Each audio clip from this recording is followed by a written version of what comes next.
Woo! Stefon Diggs heading to the Patriots on a 3-year deal. Russell Wilson signs a 1-year deal with the New York Giants, giving them Winston and Russell Wilson, the moonball expert, as quarterbacks in New York. Now, a lot of people are going to be freaking out about Nabers. Let them. That's great. I'm actually happy that this news is making Nabers owners now itchy, or prospective Nabers owners itchy and worried. And they're becoming worried. Williams, this quarterback room is light years ahead of where it was last year. Now, this is a head-scratching signing from a wide receiver that's older, coming off an ACL tear, granted ahead of schedule by quite a bit, showing a lot of determination to get healthy and ready to go. But this deal is crazy. And what's up with the number 3 pick? Now that Russell's in town in New York with Jameis Winston, who's starting? Is Russell Wilson once again in pole position? And is Aaron Rodgers going to stop lollygagging around and wasting all of our time and making the Steelers wait? Or is he now going to come out of the sweat lodge and make his announcement that he is a mother freaking Pittsburgh Steeler? The dominoes are dropping. Get ready. We're doing it live. Here's the graphic. The reason I'm a little late is I had to swap out the graphic. I had to recreate this because Stefon Diggs was signing the moment I was getting everything going. So let me put this sucker in place where it belongs. The Fantasy Football Show, Monday through Friday, a little early today. We're about 45 minutes early, and we're just going to go straight on through to the 8 p.m. show. That show begins right now. Where's Travis Hunter go? Does Sanders still go number 3? This is going to be quite a show. Live from the FantasyFootballShow.com studios. It's the Fantasy Football Show. Live! Monday through Friday, 8 p.m. Eastern. Smitty is also live whenever news breaks. From the FantasyFootballShow.com news desk, here is your breaking news. Wow. What a day we've got planned. Nice little Monday or Tuesday. Nice little Tuesday plan. Little Bed Bath & Beyond, little Home Depot. I don't know if I'll have time now because we got to break down all this news. For those wondering about the contract of Russell Wilson, let's look at the money real quickly. Everybody, I see some early posts saying that, where was it? I think this was, I think it was this right here. Possibly Tom Pelissero. No, maybe it wasn't Tom Pelissero. It might have been another piece of news that said, let's be clear, Russell Wilson is the starter. I think that was maybe it was this one right here. Let me see if I could find the exact graphic on here rather than go for Jameis. Let's see. Pro Bowl latest, domino to fall. I don't think that was the one. There's one of these that literally said in the post, yeah, here it is. Tom Pelissero. The Giants own the number 3 pick and also added Jameis Winston. To be clear, Russell Wilson heads to New York as the starter. I don't know that I buy any, even if it's coming from somebody inside the organization, I don't buy that. Number one, Russell signed a 1-year deal and Jameis Winston signed a 2-year deal. Granted, the 1-year $10.5 million deal is more starter money than $8 million divided by 2 deal. I get that, but I don't know that this is just a Wilson's handed the job initially. They may do the pole position thing, but either way, this quarterback room is light years and safe. It's safe. Look, Russell Wilson, I don't like him. I don't think you're winning games, and all my complaints about him in Pittsburgh carry over here. He doesn't become some guy I like because he's throwing to Nabers now. But he threw to Pickens, and he can throw the football rather well to one player. Can he make good decisions? Can he keep the job? Can he win games? No, I don't think any of those things are true.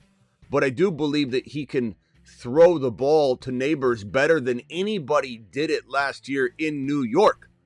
And if he doesn't, guess who comes in and eats W's all day long? It's going to be the man named Jameis Winston. And on top of that, I am not sold like so many other people that this team is not, the New York Giants, not going to take Shedeur Sanders at number 3 overall. And Shedeur and Dion are very vocal that they want to go to New York. This man right here could be headed to New York. Would that present a problem for Nabers? Yes and no. I mean, as much as I love Travis Hunter and I think he's a baller, no one's taking away from Nabers. There's tons to eat over there. And it would be an indication he's going to be playing a lot of DB.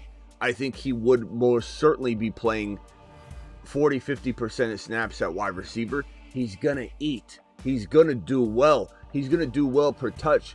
Hunter goes to the moon no matter where he goes. But this wouldn't be ideal for Hunter, and it wouldn't be ideal for Nabers if you're trying to like map out the best landing spots known to man. But even if the worst case scenario happens and New York grabs Hunter and they pass on Shedeur, and then we're looking at Russell Wilson and Winston, I still believe Nabers is a top 5 to 10 wide receiver. He was a top 8 or 9 wide receiver in all formats last year, and there's no way he's not. I would say top 5 to 6. Top 5 to 6. I don't even say top 5 to 10.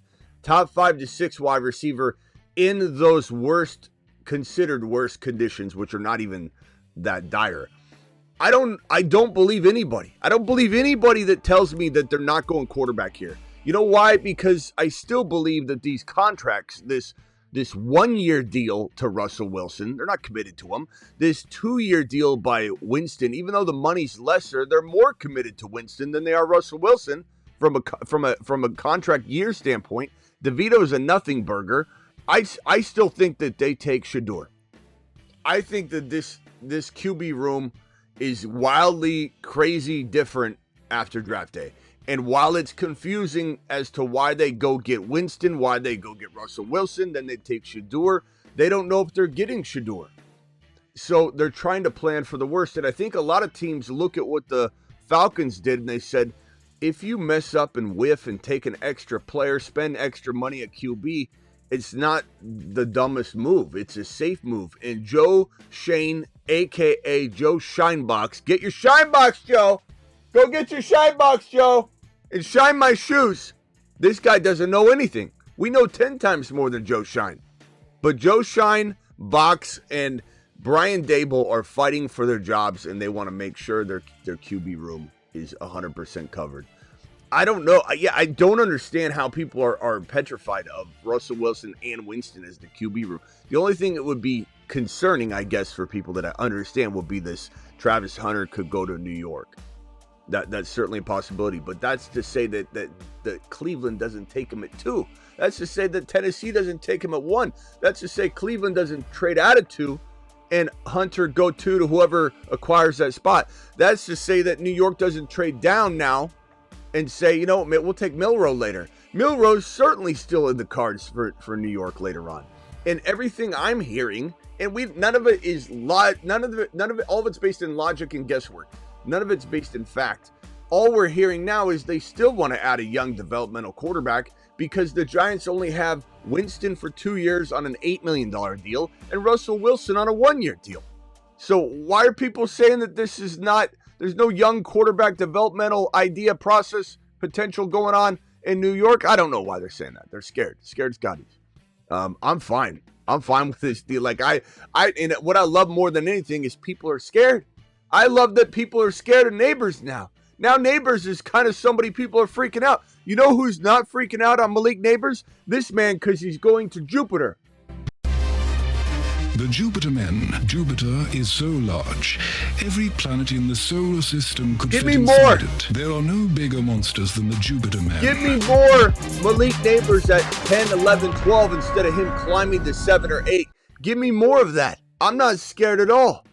I think this only secures what is shaky QB room with Winston because he could get injured. It's a great QB room if Winston does start week 1 and plays 10 games. And then, like I said last night in my video last night, we've pretty much been predicting this like to a T, that if Winston plays 10 games and Russell Wilson comes in for 7, the top 5 to 7 wide receiver numbers that maybe Nabers plays under Russell Wilson, added to the top 1 to 4 wide receiver numbers that Nabers pulls in under the command of Jameis Winston. Add those two together, that puzzle piece makes for a top 4 or 5 wide receiver. Maybe he's not one. If Winston stays healthy all year, he probably is the number 1 wide receiver, because Winston will throw what is probably going to be about 4,500 yards to 5,000 yards. Let's call it 4,500 yards. And even if he throws for 18 interceptions, he'll throw for at least the same amount of touchdowns. So if he throws 25 and 25, 20 and 20, doesn't matter that this man, Malik Nabers, where's Nabers? I need to put Nabers graphic up because we're talking about him. But Nabers becomes a top 1 to 4 wide receiver under the command of Winston. And I'm not sold. Again, I am not sold that Russell Wilson's starting week 1. He might be in pole position again, but guess what happened last time Russell Wilson was in pole position? A man by the name of Justin Fields ended up starting weeks 1 through 6 and was 4-2 as a starter. And Tomlin absolutely blew that situation, and he should take a big fat lap. Tomlin, take a lap. You didn't know what you had, and now you're going to go watch Justin Fields survive, not only to the tune of a top 10 quarterback, but become something that he should have become under your command when you pulled the reins back on him and didn't let him explore the entire offense. Just make him run, make him wait. Russell Wilson's coming. Just keep his shoes filled, keep his seat warm. That was Tomlin. Take a big lap. We don't need your hating ass coming back now. Take a big lap. Take one and you don't come. So I'm excited about this more than the average bear. I don't understand why people are freaking out. I saw a couple comments in here where Nabers, what was it? Nabers fantasy value to the shed or something like that. Crying about Nabers' value. What are you talking about?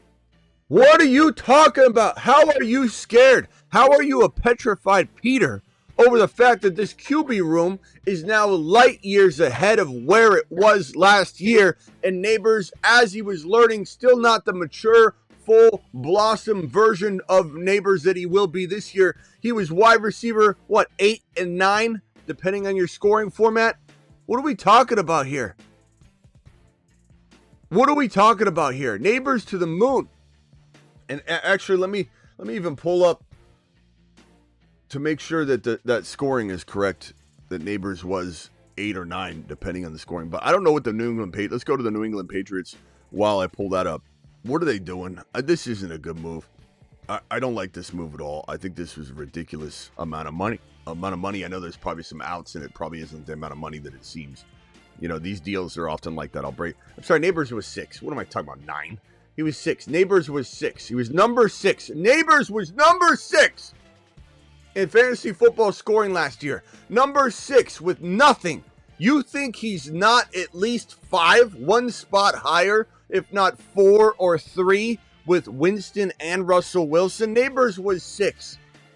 Number 6 last year with a trash carousel garbage quarterback crew just rotating through. Just absolute garbage. And what does Nabers do? Drops QB6 numbers. We're worried about Russell Wilson and Winston.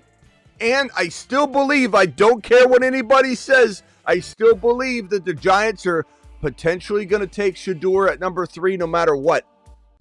How could you not? How could you not? He wants it. His dad wants it. The world wants it. The fan base is going to call for it. And who cares what you've done here? It doesn't matter. You can still have, this is still a cheap QB room at the end of the day. You've got on in terms of the actual like numbers that you're paying everybody, it's relatively cheap. And here's the figures one more time. You're talking about a $10.5 million and $4 million roughly, 2025 QB room with a not free, but you know what I'm saying, practically free, in that you're committing a certain amount of dollars to these rookie players. You're talking about the backup room costing you only $14.5 million. That doesn't lock you into starting one of those guys and not drafting Shedeur Sanders. $14.5 million for your backup quarterback is an unbelievable move. Now, Diggs, this is a tough thing to break down. Number one, he tore his ACL last year. He's, 5 or 6 months through his recovery. Even though he looks really good with his workouts and he's doing the training and the squats and the band work and all that, and he looks good. He's ahead of schedule, no doubt about it. Diggs is ahead of schedule, but he's still like gonna be iffy to be near, even close to 80%, 90%, and he could play on that in week 1. Not to mention Ziggy Volume 10. Ziggy, how old is Stefon Diggs? Stefon Diggs is 31 years old and was born on 31 years old. Puka's going to retire when he hits 30, and he turns 30. He's 31. He turns 32 in December. Puka says, I'm going to be retired at 30. This man's going to be 32 at the end of December, and you're paying him $69 million on a 3-year deal.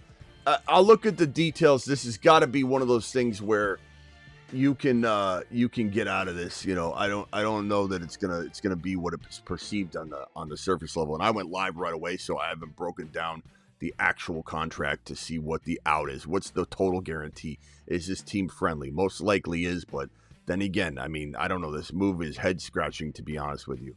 Diggs, free agent Diggs reached an agreement on a 3-year, $69 million deal, including $26 million guaranteed. $26 million guaranteed. So I guess that's not the end of the world. That's not the end of the world. That gives May a target he can trust. I don't know that I feel like that's horrible. 26 million guaranteed. I'll have to look at the contract though. There's more to it. What's that dead cap hit? Like, what's that look like though? But I don't hate it. I don't hate it. It just doesn't feel like.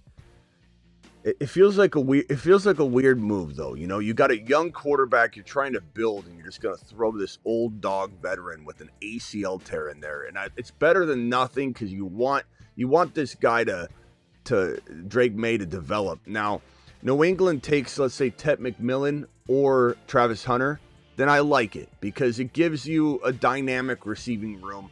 And this guy's not asked to go be the same player he's been for, his entire career, coming off an ACL tear while he heads toward 32 years of age in December.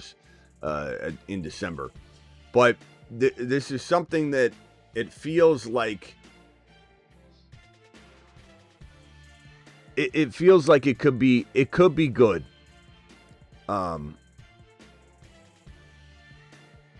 Smitty, do a review of leagues.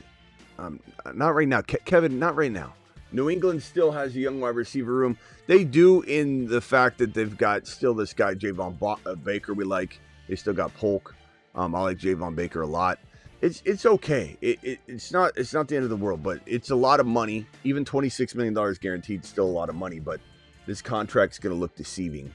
Basically, he's banking on himself again. Remember when he took away his I think 2 or 3 years off his deal when he went to the Houston Texans? I don't know why he did that. But then again, he got $26 million guaranteed right now. So at the end of the day, we have to add that up and see what that would have looked like. But this is crazy. This is a big day. And this triggers Aaron Rodgers to stop lollygagging. Like I said, he's going to come around and probably sign his deal. Now that the Giants are off the table. But he wasn't going to go to the Giants anyway. He wasn't going to the Giants because they have the 3 pick, and that's going to be threatening to him. And B, they just signed Jameis Winston, who most people want to start, and he definitely would have threatened Aaron Rodgers. If Aaron Rodgers, on a short leash, had any sort of missteps walking into the week 1, week 2, week 3 time frame. The first month of football, Aaron Rodgers would be on a short leash. He wasn't going to New York anyway, I don't think. So at the end of the day, this closes the door on the conversation from the outside world, but I think it triggers Aaron Rodgers to make a move. I think Pittsburgh's going to be like, look, we need to know.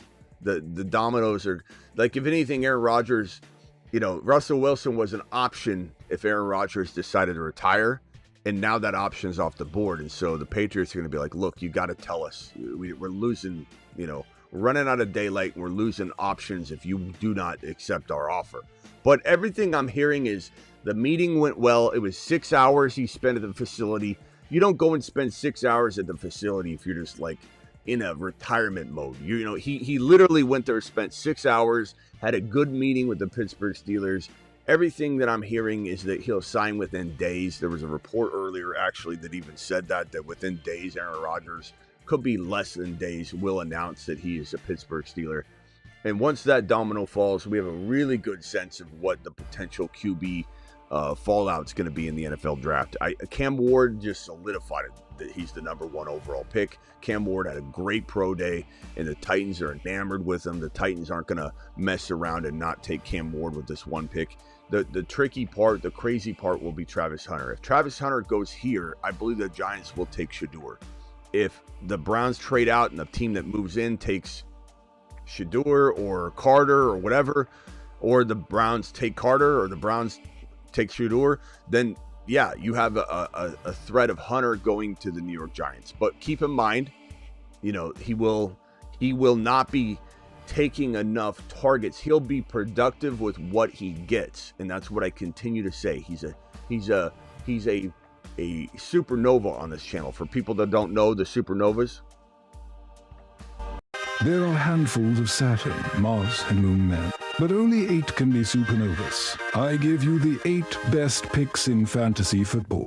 They are the 8 supernovas. They are the 8 supernovas.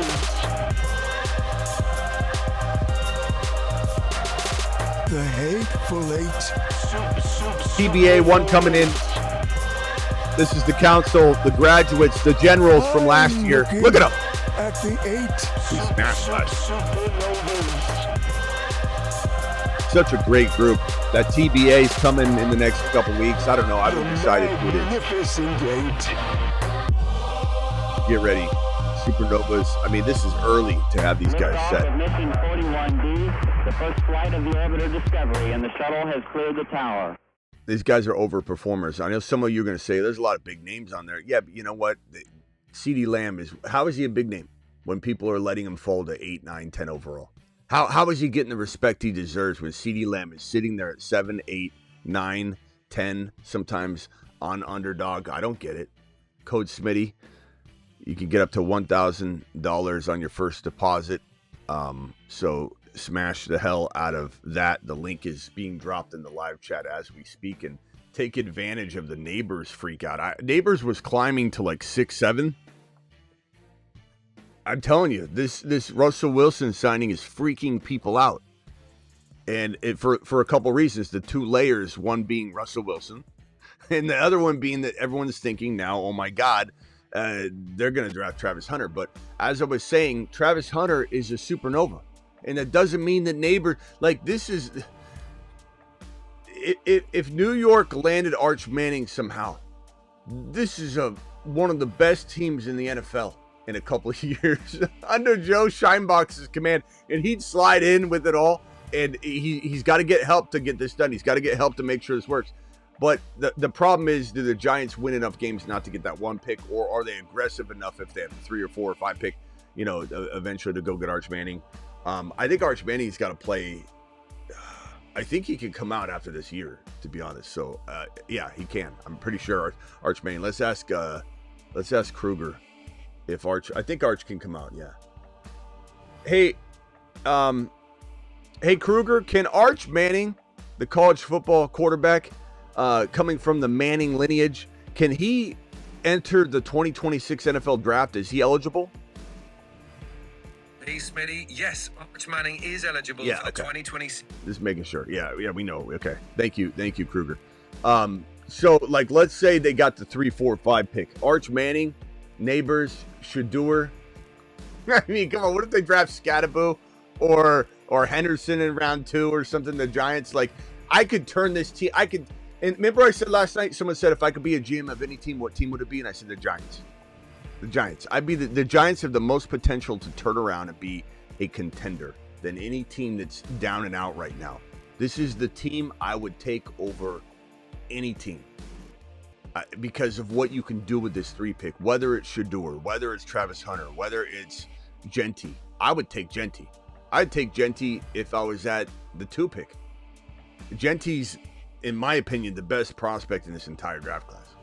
Jeanty's the best running back to come out of of college since Barry Sanders, and that's saying something when we're literally saying the same thing, or we're speaking about Barkley when we have that conversation. Barkley was not a better. He was close. It was close, but Barkley to me was a as a prospect a touch below. But this is my. Let me see do I have a Sanders? I should do a Sanders. I don't know if I have Sanders graphic to put up here, but if it's me, I'm taking Ashton Jeanty at number 2. I'm taking Ashton Jeanty at number 3. If it was me, I would have brought in Justin Fields. I would have drafted Ashton Jeanty. I said this last night, and then I would have had obviously Nabers and a plethora of other opportunities in the second round. And if you don't take Jeanty here, let's say you take Travis Hunter in your Joe Scheinbachs.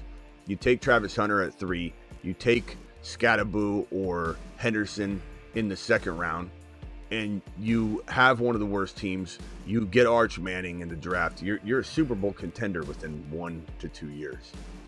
We'll have to see what happens with the NFL draft. It clearly will affect some things, but I'm not worried about Hunter ruining Nabers' value, because even as productive as he can be, we're talking about a player that's going to be amazing on his 4 or 5 receptions, his 5 to 7 touches. Nabers is getting double-digit targets, especially double-digit touches, but double-digit targets every game no matter what. Hunter wouldn't take away from that. Hunter would be amazing still, and I love Hunter. Every time Hunter goes on the field, he's getting the ball practically. So love Hunter. I do hope though, like in an ideal world, I would rather him go somewhere where he can be the identifiable number 1 wide receiver, even on 55-60% snap share on the offense. Cleveland would qualify. New England would still qualify. Even if Diggs is there, it doesn't bother me. Even if it was 1 year of Diggs helping, sculpt and mold Travis Hunter. Hunter going to the Raiders would be a place that long-term could be okay if Geno wasn't there, but I don't know that I want that. I want Jeanty there at 6. I want Jeanty at 2. I love him at 3. I don't think he'd go 3, though. We haven't heard the Giants whisper about it, and they could be coy about it. We talked about this yesterday. They could be coy about it, but there hasn't been a lot of indication that they'll take Jeanty at 3. And they could trade down and take Jeanty, but there's not a lot of buzz on them taking Jeanty at 3. This question was asked, I think it was Perry that asked this question yesterday. Said, do you think that the Giants would take Jeanty? They should. I mean, I think Jeanty should go 1 or 2. I think Cam Ward should go 1 in this specific case, given Tennessee's needs, but I think Jeanty should go number 2 or 1. I love Jeanty.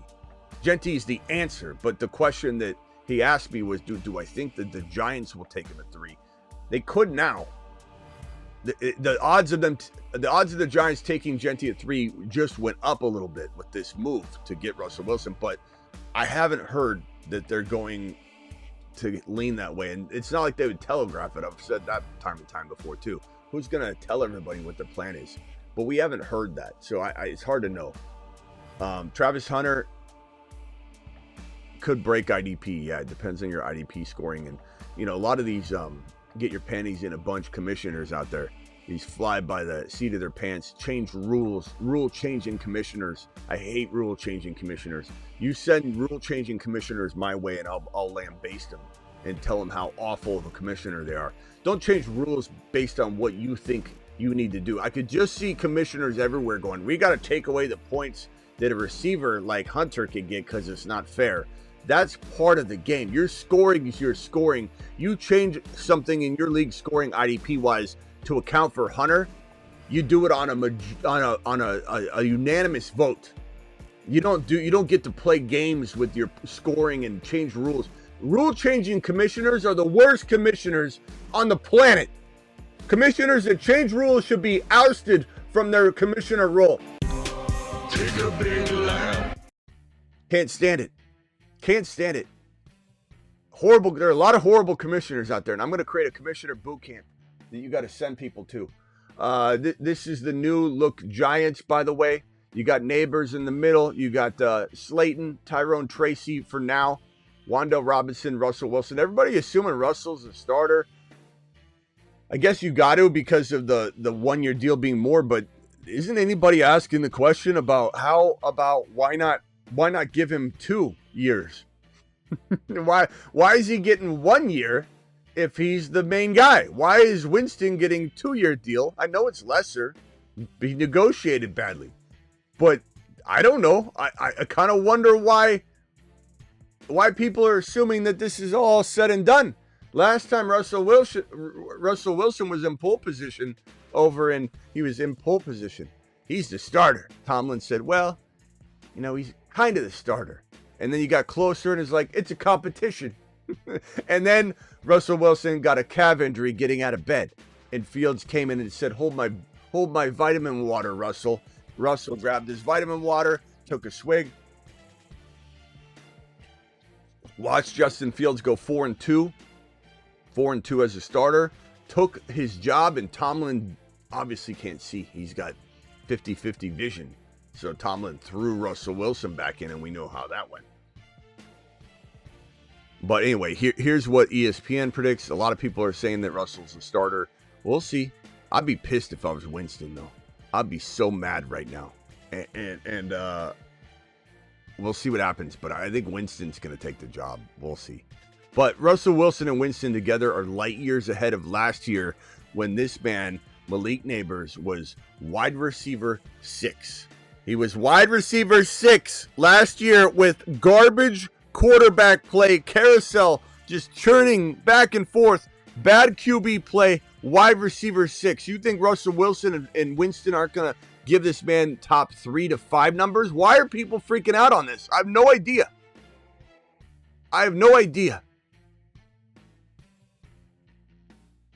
Human Ziggy, this is definitely a robotic response from you.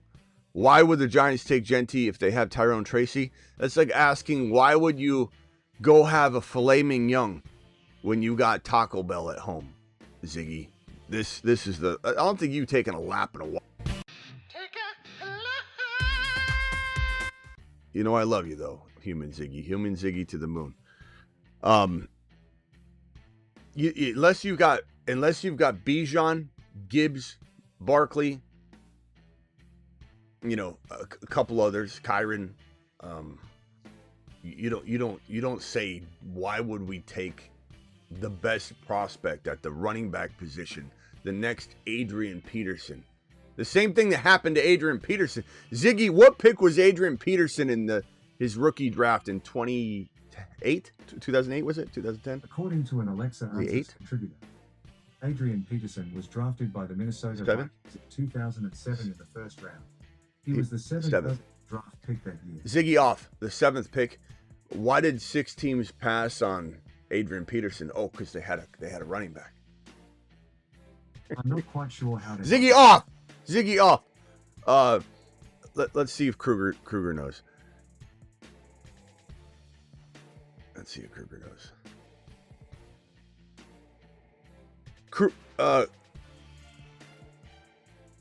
Kruger, you there? Kruger, are you there?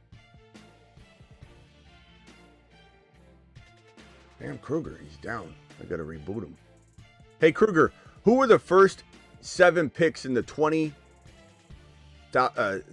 Hold on, Kruger. In the 2007 NFL draft, who were the first 7 picks? In the 2000. Go ahead. All right, the first pick was Jamarcus Russell to the Raiders. Then Calvin Johnson went to the Lions. Joe Tom. Keep going. Stop interrupting yourself. Go. Gaines Adams went 4th to the Buccaneers. Levi Brown was 5th to the Cardinals. LaRon Landry went 6th to Washington. Adrian Peterson was 7th to... Can you imagine? We shouldn't take Adrian Peterson. We already got a running back. Let's take Jamarcus Russell.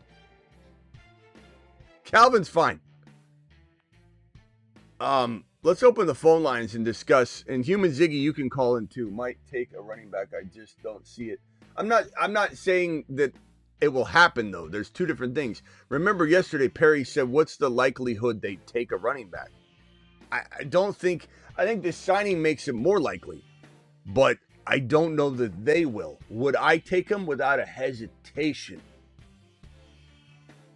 I would, because I like Shedeur, but give me Milroe or give me Joe Milton and draft Jeanty. That's a better option. Milroe I like better than Shedeur in some ways. Give me Milroe, and I would draft I'd move up into the first round and take Milroe. I don't care what anybody thinks. I'd get my guy. I'd trade up and draft Milroe. You've got Winston and Russell Wilson. I wouldn't change any of that. That's fine. I would have signed Russell Wilson as my backup in this situation. It's a smart move to have multiple quarterbacks to save your job. But I'm still drafting my future QB in this draft class because I think Milroe could be really good. You draft Milroe, I move up into round 1, give the bird to everybody and say, I don't care if you think it's early. Watch. Hold my vitamin water and watch me draft Milroe a little early just to make sure. You grab Milroe, you draft Jeanty, you've got Nabers, you have a monster squad. And better yet, Joe Milton. Go trade for Joe Milton. You know, maybe what I would have done different is Winston traded for Joe Milton, drafted Milroe. And out of Milroe and Milton, sounds like an attorney. Milroe, Milton, and Winston, QBs at law. Out of those three, Winston being great for now, you got something. You got something. Milroe and Milton, one of the two would be a star. Okay, I love how everyone heard this phrase and they just repeat it over. It's like the most popular phrase that people use. I'm crashing out now. I'm crashing. He's a crash out. Have you ever heard of a crash out? Like, why does everybody want to use that? They force that phrase into their everyday vocabulary. You're crashing out from Stefon Diggs. Why, Texans? Let us know why. Why are you crashing out? Milroe says, Matt, he believes. He understands what's going on. Ward, Winston, Wilson. WWW. Ward, Winston, Wilson. I mean, if they trade up, but I don't think the Titans are letting go of that one pick, bro. I don't think they're letting go of it all at all. Gen Z thing. It is. It's kind of like, it's sus, bro. It's sus to come up in here and say I'm crashing out left and right about everything. Human Ziggy, appreciate you. Phone lines are open. Dial in, dial in, dial in. Stefon Diggs to the Patriots on a 3-year, $69 million deal. 400 people in the building here on YouTube. Hit that thumb up button. Subscribe if you're new. Russell Wilson, a New York Giant. Likely the starter, I suppose, on a $10 million guaranteed deal. The deal's 1 year, worth up to $21 million. It feels like a starter package you would give a player, but not necessarily when Winston just signed. So I think it is one of those pole position type of things. Dial into the show. Dial in, dial in, dial in. Call into the show. Don't crash out. Dial in. Don't crash out. That's sus. Dial in. He's a crash out. Smitty, you crashing out? I'm crashing out. You crashing out? Let's crash out. You've just been Smitty. Give me a coffee, Gen Z. Okay. What's next? Hey, where's the term crash out come from? Why is Gen Z always saying crash out, Kruger? Crash out is a term used by Gen Z to describe someone who suddenly stops trying or gives up, often dramatically or unexpectedly. It can also mean reaching a breaking point or experiencing a sudden downfall. It's often used in the context of mental health, relationships, or even careers. It is a mental health term, really. It started out to be, but for some reason, Gen Z is using it in a way that is. Bruce is on the line. I'm sorry. Dial back in, Gump. I missed the call. They're stealing it for something that's not mental health related. Kruger, what is another Gen Z term that's getting ridiculously used? That's becoming pretty sus.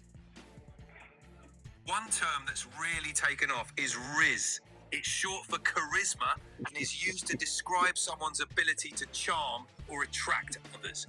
It's gotten so popular that it's almost overused now, sometimes in a cringy way. Yeah, it definitely is. Who has more Riz, Russell Wilson, Jameis Winston, or Shadur Sanders? In terms of Riz, I'd say Shadur Sanders probably takes the top spot.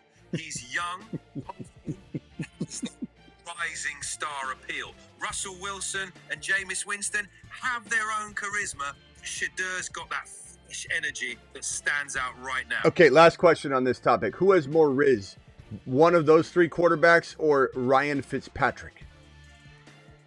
Oh, Ryan Fitzpatrick definitely has a whole different kind of Riz. With his legendary beard, Harvard smarts, and that Fitzmagic aura, he's a fan favorite for a reason. He's got that veteran charm that stands out among quarterbacks. Okay, thank you. Appreciate you. All right. You're welcome.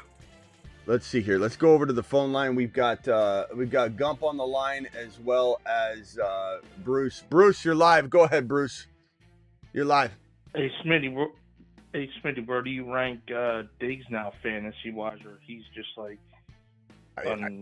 I don't know, bro. Diggs is, this is a wild signing to me. It's a lot of money to give a guy that is turning 32 years old in December and will not be 100% for the season. He might be out there in week 1, but he's, 6 months approaching?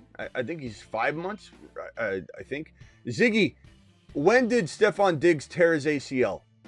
I think he's in the 5-month range. Stefon Diggs tore his ACL during a game in 2024. November? 8 games. Or no, wait, what was it? Is it November? No. Let's see, 2020. What does he know? What game? What game? Damn it. Let me go to Kruger because this is ridiculous. Kruger, what date did Stefon Diggs tear his ACL in 2024? Stefon Diggs tore his ACL on November 10th, 2024. November 10th. Thank you. Appreciate you. You make me feel like a spaceman, Smitty. Thank you. Appreciate you. Okay, so November. So we're talking about December, January, February, March. We're not even 5.5 months. We're not even 5.5 months deep in this thing. And I know that you can recover a little quicker, from ACL tears, in today's world than you could in 6 years ago, 10 years ago. But he's 32. The one thing, or he'll be 32. The one thing about ACL tears that people need to understand and keep in mind, and let me throw the ACL up here. ACL stabilizes the knee. Tearing it affects pivoting and quick stops. Grade 1, mild stretch, minor pain. Grade 2, partial tear, moderate pain. Grade 3, complete tear, significant instability. For grade 3 or sometimes grade 2 injuries, surgery is often needed. Healing timeframes. Grade 1, a few weeks. Grade 2, a couple of months. Grade 3, 6 months or more. So he had a grade 3 tear, a complete tear.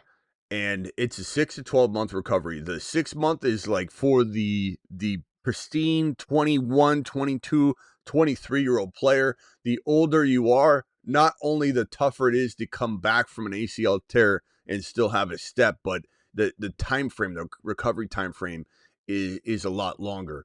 And while Stefon Diggs looks good and he's ahead of schedule, there's no way he's hitting the field and feeling like he's 100% at the age of 32. Now, he has, by the time week 1 comes around, it'll be 8-9 months that he'll be completely, away from the surgery. But so he has a chance of being like 100% ready. Just will his body be 100% healed?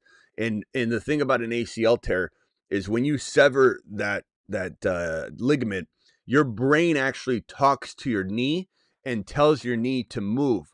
And when I tore my ACL, I was walking through a grocery store and my brain said turn left and I kept walking straight. Your brain has to rewire connections to speak to the knee. Now, granted, he's been through injuries in rehab and he knows, his body's probably attuned to this type of reestablishing connections, but people don't understand that it is more than just, a tightness in the knee. And the ACL is that tightness that holds that knee together so it doesn't slide on that track.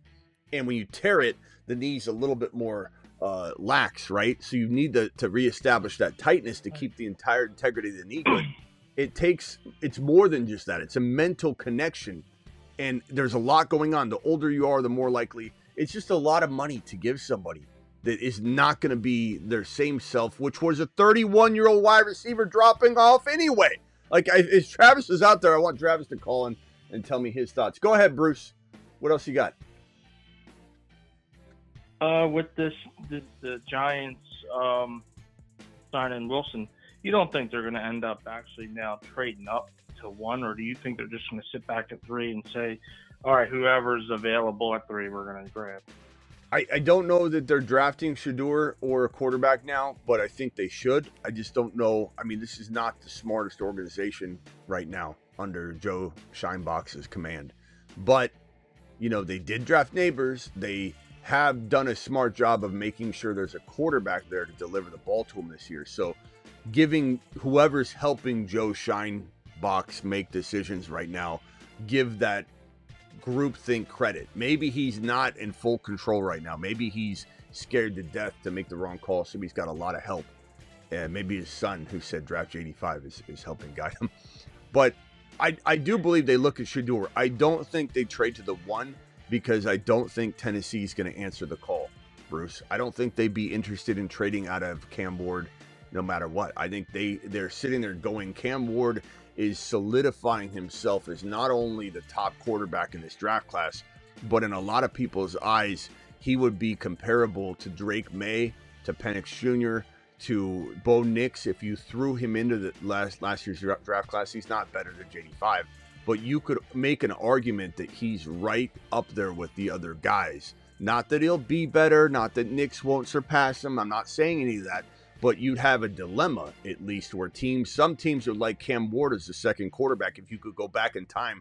Knowing what you know now about last year's rookie QB class, you would have people debating that Cam Ward would be the best second quarterback taken after JD5. And so I'm excited about Cam Ward, and I'm kind of excited about him in Tennessee. I don't know that I love him as a rookie, as a performer for you in fantasy as a rookie, because it's going to be tough. It's going to be a slower progression for him than if he went somewhere like New York with Nabers. But I believe this could be a good thing for Tennessee. He could turn the franchise around. But I don't think Tennessee, they look at Cam Ward like gold right now. Anything can happen, and teams do stupid things all the time, but it's going to be a tough enough sell to take Shedeur at 3 when you've got both these quarterbacks. I just hope they make the right move. All right, now, we got BBQ. If you're Brian Daboll, my last question is, if Nabers bangs on the table and says, draft me Shedeur at 3. I don't know. I don't think he has that, that kind of pull. I'm sure Daboll listens to him. But we got BBQ dropping 50 gifted memberships. My boy BBQ to the mother freaking moon. Guys, thank BBQ if you get a gifted membership, because he just dropped 50 gifted memberships in the live chat. The guy's a monster. He's an animal. He's a man on a mission, and he's constantly giving back to this community, and he knows what it's like to bring people together. So if you got a gifted membership from BBQ, please thank him. We also have this Dynasty Superflex got offered the CeeDee Lamb and 25 2.06 for Puka and Waddle. Already have JJ, MHJ, Christian Kirk. I think Puka, I think CeeDee Lamb is a level above Puka, bro. I don't want to. I take CeeDee Lamb in a heartbeat over Puka Nacua and Waddle. I like Waddle, but he's also not a spring chicken, and he's the number 2 wide receiver. And by the time he's by his lonesome, how old is he gonna be?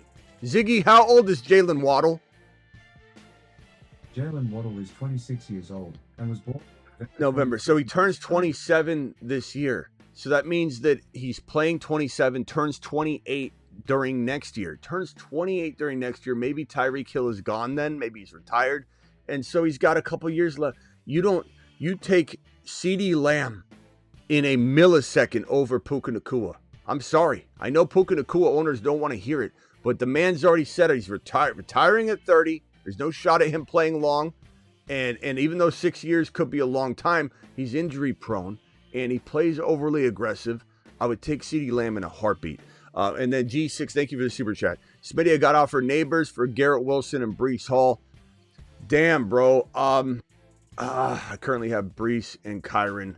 That's a lot to give up. I don't know that I'd give up Breece and Garrett Wilson for Nabers. I love Nabers, bro, but that's a heavy haul to throw. No pun intended.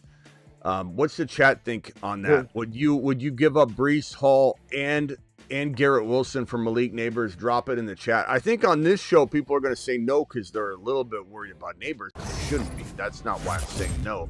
That's look. Garrett Wilson's still a top 5 to 10 wide receiver potentially, and I love what's going to go on in New York this year. I just think it's going to be a Justin Fields fest.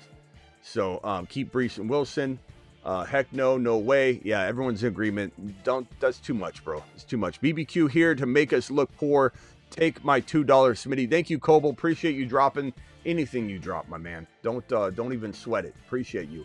BBQ is a legend. Drop the BBQ emoji. We got a bunch of BBQ emojis that need to be dropped right now. He's got his own emoji until somebody drops a bigger super chat than BBQ, who holds the record in 2025. The highest super chat in one single sitting is BBQ at $300. So if anybody wants to knock him off, they can take his emoji from his Kung Fu grip, and instead of the BBQ emoji, drop the BBQ emoji. It looks like this. He owns this emoji until somebody drops $301. So if you want your own emoji, your name, your emoji, then knock off BBQ and take it. Hold on, Gump. I'm coming for you in 1 second. Bruce, hang tight. I'm going to come back to you, Bruce, and get another question from you in a second. Click that like button and get us to 150. We will give no more memberships until 150 thumbs up. We got 400 people in the building, 335 from YouTube right now. If we can get that 115 to 150, you might get more gifted memberships or more super chats. Okay, go ahead, Gump. You're live.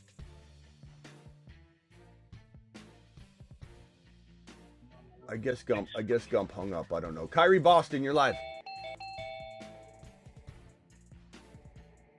Kyrie Boston, you're live. Oh, how you doing, Smith? What's up? I'm excited about the news. I like that New York got 2 quarterbacks. I think they're going to have Jeanty. I think that's a power move right there. Well, I don't know if they'll take Jeanty, but I would not be opposed of it. It's just I don't know that I feel like it's what they're going to do. It would be the right move. As I've said, I mean, I've made this example for months and months. It's Adrian Peterson. You don't pass on Jeanty if you're even Cleveland. You take this generational talent. If Cam Ward's off the board, and Cam Ward's a necessity for you, you're the Tennessee Titans and you haven't had a good quarterback in forever, then yeah, you could take Cam Ward. It's understandable. He's that good of a prospect. He's near as good of a prospect for a QB needy team than Jeanty. But if Cam Ward's off the board, Genty's the only pick really, to me, unless you've got Bijan, Gibbs, Barkley, like a player like that. Even if you had a Mixon, I don't care. I don't care. Genty's the pick. Even if you have Chase Brown, I hate to say that, but you take Jeanty. There's no debating whether your filet mignon's better than what you have on the plate for dinner tonight. Unless you've got a tomahawk steak on the table or another filet mignon, you're not turning down the filet mignon unless you have that on your table. I don't care if it's a nice big cheeseburger. You're getting rid of it. You just got to. But I don't know that they're smart enough to do that. Okay, let's see here. Go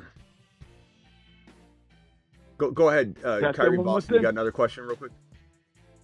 Yeah, the Diggs, man. That Diggs going to New England. I'm kind of excited, but I don't know how to feel about Diggs coming in. Yeah, it's a lot of money. Hey, can I get over the next couple of minutes, can you guys let me know if the echo is a lot lesser on the phone line? I got some noise canceling options set up on the phone line, so there should be less echoing, but if you guys could let me know if that is the case, especially with the next caller. Somebody just kind of check in with me and say, hey, no echo. Hey, echo's very minimal. Just let me know. No problem. What was your question, Kyrie Boston? I'm sorry.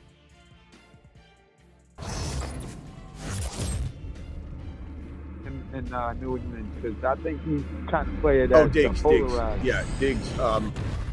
No echo, Smitty? Great. That's fantastic. What about when I turn it up a little bit? Kyrie Boston, say 1, 2, 3, 4. Yeah. Say 1, 2, 3, 4. 1, 2, 3, 4. Do we have an echo there? Is that a bad echo? I think the noise canceling option feature just absolutely helps a lot. Let me know if there's any echo with that. 1, 2, 3, 4. Diggs, we've already gone over this, Kyrie. We went over for like 15, 20 minutes, so rewatch the beginning of the show. But definitely don't know that... No echo. Perfect. Definitely don't know that this is the right move for New England. I think it's not bad, but it's a lot of money. And I'm anxious to get Travis's opinion on it because he's a New England Patriot fan, or Denny's a Patriot fan too. I just don't know that this is where I would have taken my team. You know, you're spending a lot of money on a player. Like, why not go get... I don't know. There's so many other things you could have done in the offseason. You know, this is $26 million. I think fully guaranteed, right? 26. I think it's 26 fully guaranteed. $69 million deal, 3-year deal. You could have spent a lot of money elsewhere. I just don't know that, you know, this guy recovering from an ACL tear, turning 32 this year, was worth that move when you've got a young team, young wide receiver room. Javon Baker is maybe one of the most underrated, unused players in the league at the wide receiver position. I think he's better than Polk. I really do. We were big Javon Baker fans, and I still am, just because they didn't use him at all. He's a magician on the field. I just don't know if Diggs is even... Like, you got this right here from Blico, or whatever the hell your name is. He says Diggs might help the young wide receivers develop, though. How? His attitude?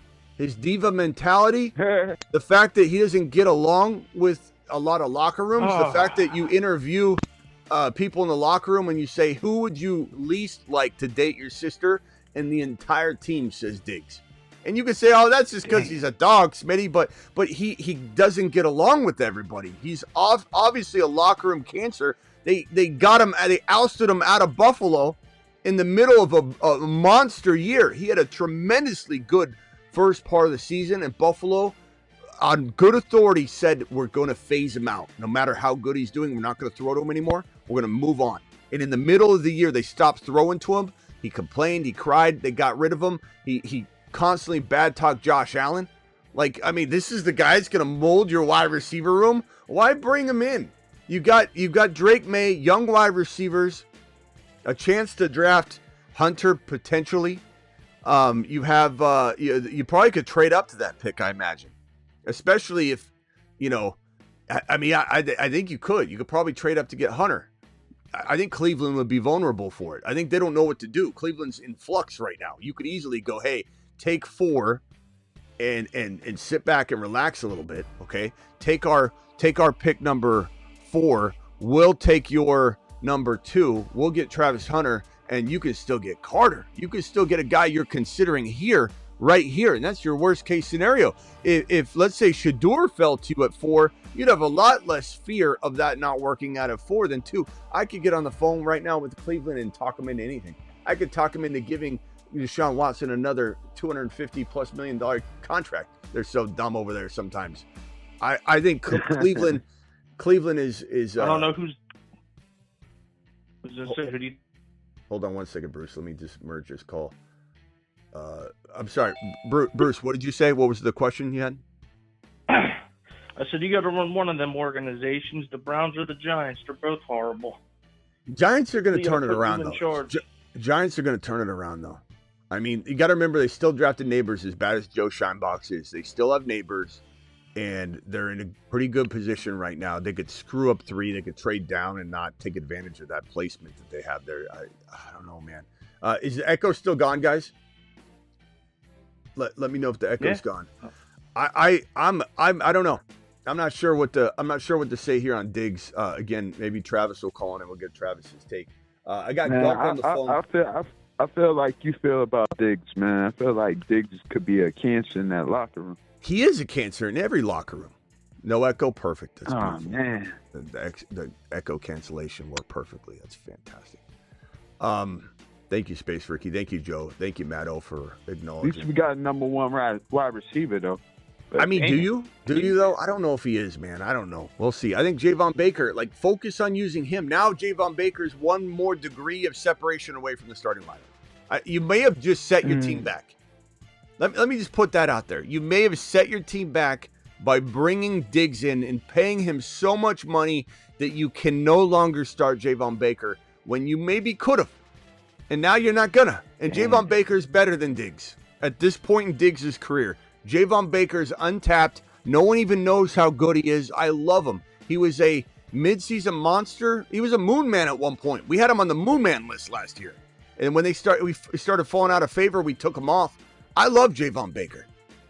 I love him. I don't know. Let me go over to Gump real quick. Everybody mute yourself real quickly. Gump, you're live. How you doing, Smitty? What's up, Gump? I pulled into the shipper after a long day of driving. I'm in Springfield, Missouri. Freaking Don calls me the phone past bedtime. I said, "You got breaking news?" He says, "Yeah, I got breaking news." I had to talk to somebody else. I said, "What is it?" He said, "Russell Wilson went to the Giants." Gump. I don't mean to interrupt you, but we already this story does nothing for us. We already know Russell Wilson. Okay, what I'm gonna say is, the Giants are a horrible organization. I'm sure that the Sanders prime has heard that. I wouldn't let my kid go to the Giants. I'm telling you, I'd rather have him go to Cleveland now. Sanders wants him to go to the Giants. Sanders. They're the worst organization. No, they're not. No, they're not. The Browns might be. Cleveland's going to do better. Cleveland's going to do better than the Giants this year. You bank on it. Well, I don't know. We'll see. Second. We'll see what they do. We'll see who's throwing the ball. Horrible. I don't know if I want to pick up Nabers now. Okay, Sorry. don't. Horrible. Don't. You were just you were so happy on Winston. I'm unhappy. No, you loved Winston a minute ago. What happened to your Winston love, Gump? I can't. What happened to your Winston love, Gump? Freaking Russell Wilson ruined my year last year. I picked up Fields, and he wrecked my freaking quarterback. He sat there with all smugly and ugly with his freaking coach, freaking Tomlin, that should be kicked off the Steelers. I can't stand watching that team. So the Patriots and Steelers, I love the Patriots even more than the Steelers. Is horrible. That doggone whatever that offensive coordinator for the Steelers' name. I want to forget his name forever. Wrecked my running back. You already forgot it. Hey, real quickly, Gump. Let me just tell you this: Shedeur Sanders could still go to the Giants at 3. I think it's totally in the cards. No. Not to mention that there's still a chance they take Milroe. There's still a chance they go developmental quarterback shopping. Because keep in mind, Gump, they signed Russell to a 1-year deal. They're not long-term committed to him, and that tells you something. He's a bridge quarterback at most. Winston, a 2-year deal, $8 million. That's also bridge quarterback money, not to mention, it's way less per year. So this is not a team that is set on Russell Wilson being their long-term option. They're sitting in a position to grab one of the top 2 quarterbacks in this draft class, and they're strongly going to consider it. That's like being a kid and you got this balloon, your uncle comes up with a pen and pops it. Freaking pop the bubble, Russ. All right, mute yourself, Gump. I'll be back for you. Compose yourself. We'll be back. Hold on one second, Gumpy. Let me go over to the 901 caller. What's your name and where are you calling from, 901? Hey, it's Michael. I live in San Diego. What's up, Michael? Hey, I actually disagree with you on Stefon Diggs as far as being a cancer in the locker room. He was actually pretty good for C.J. Stroud, playing on Nico Collins last year in Houston. They seemed like they had a pretty good rapport, and he was a top 12 wide receiver before his injury. People forget that. He was performing really well. So I don't think it's as bad as the situation that you're saying, in my personal opinion. Well, I mean, I understand where you're coming from, and I don't think that it's necessarily the worst thing in the world for May to have another weapon to throw to, but I would say it's a bad allocation of resources to be paying him $26 million guaranteed, have him on a 3-year deal. Gump hung up. Gump's done today. This is the first time Gump doesn't want to be on the channel. I just think that there's better options, bro. Nothing for them, right? I mean, you could say that, but at the same time, it's like I think I could have done a better job allocating my resources. I don't know. Who would you have taken as a wide receiver that's left, that's available?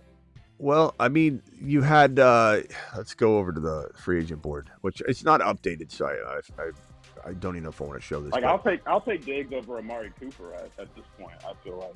Why? I wouldn't. I think Amari Cooper didn't play well. I feel like he's a bit better.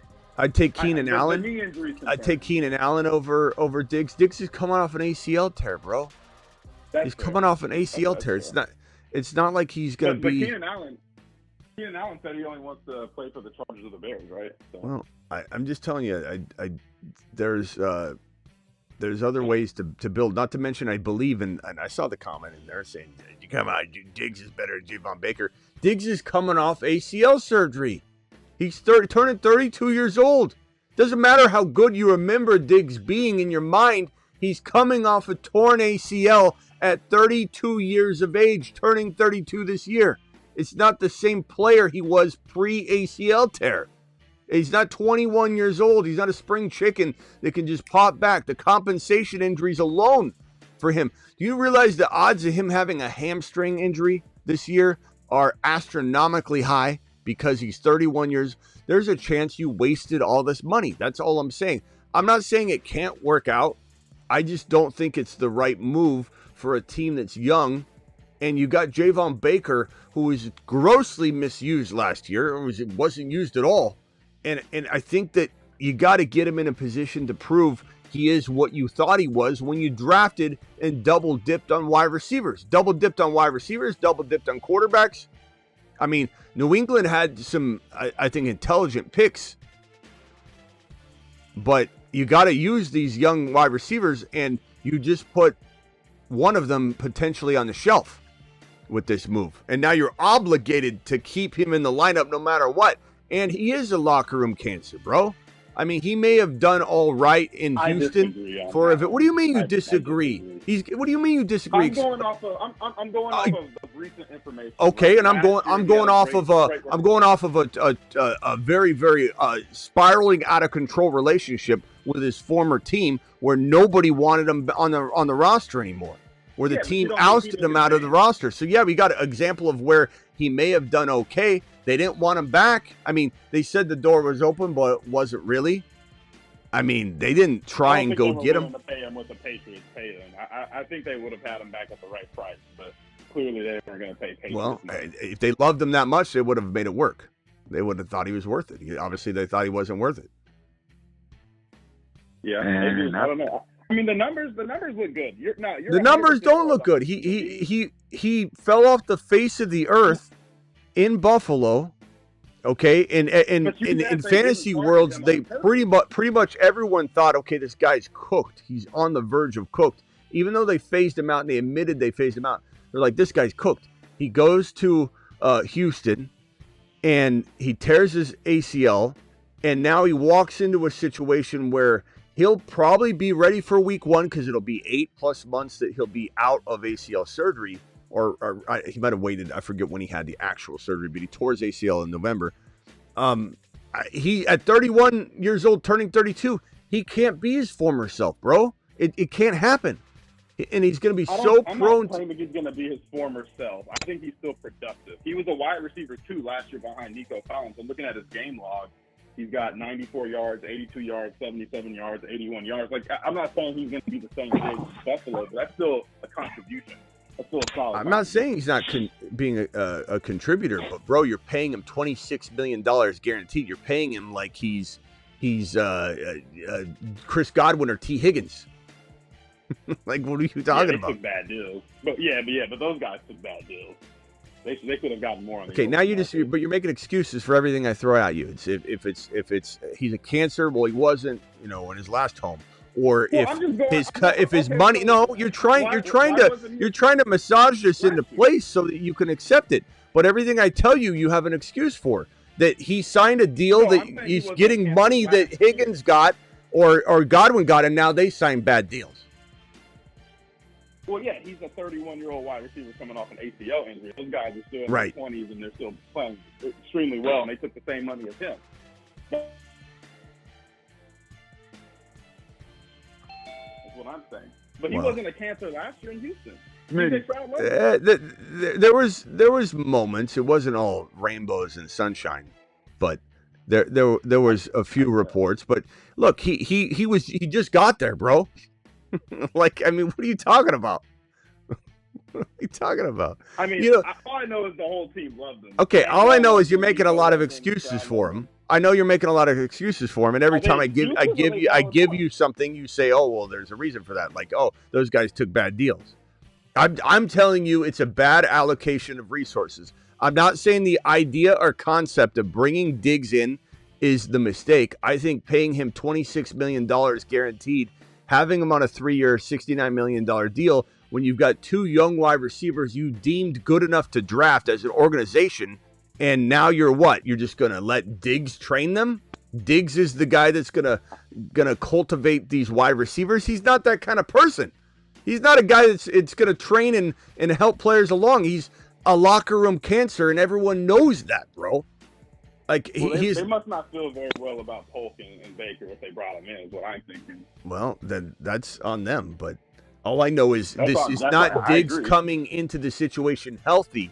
He is less than 5, right around 5 months recovered, less than 5 months potentially recovered from an ACL tear, and he got $26 million. You don't even know if he's going to have setbacks.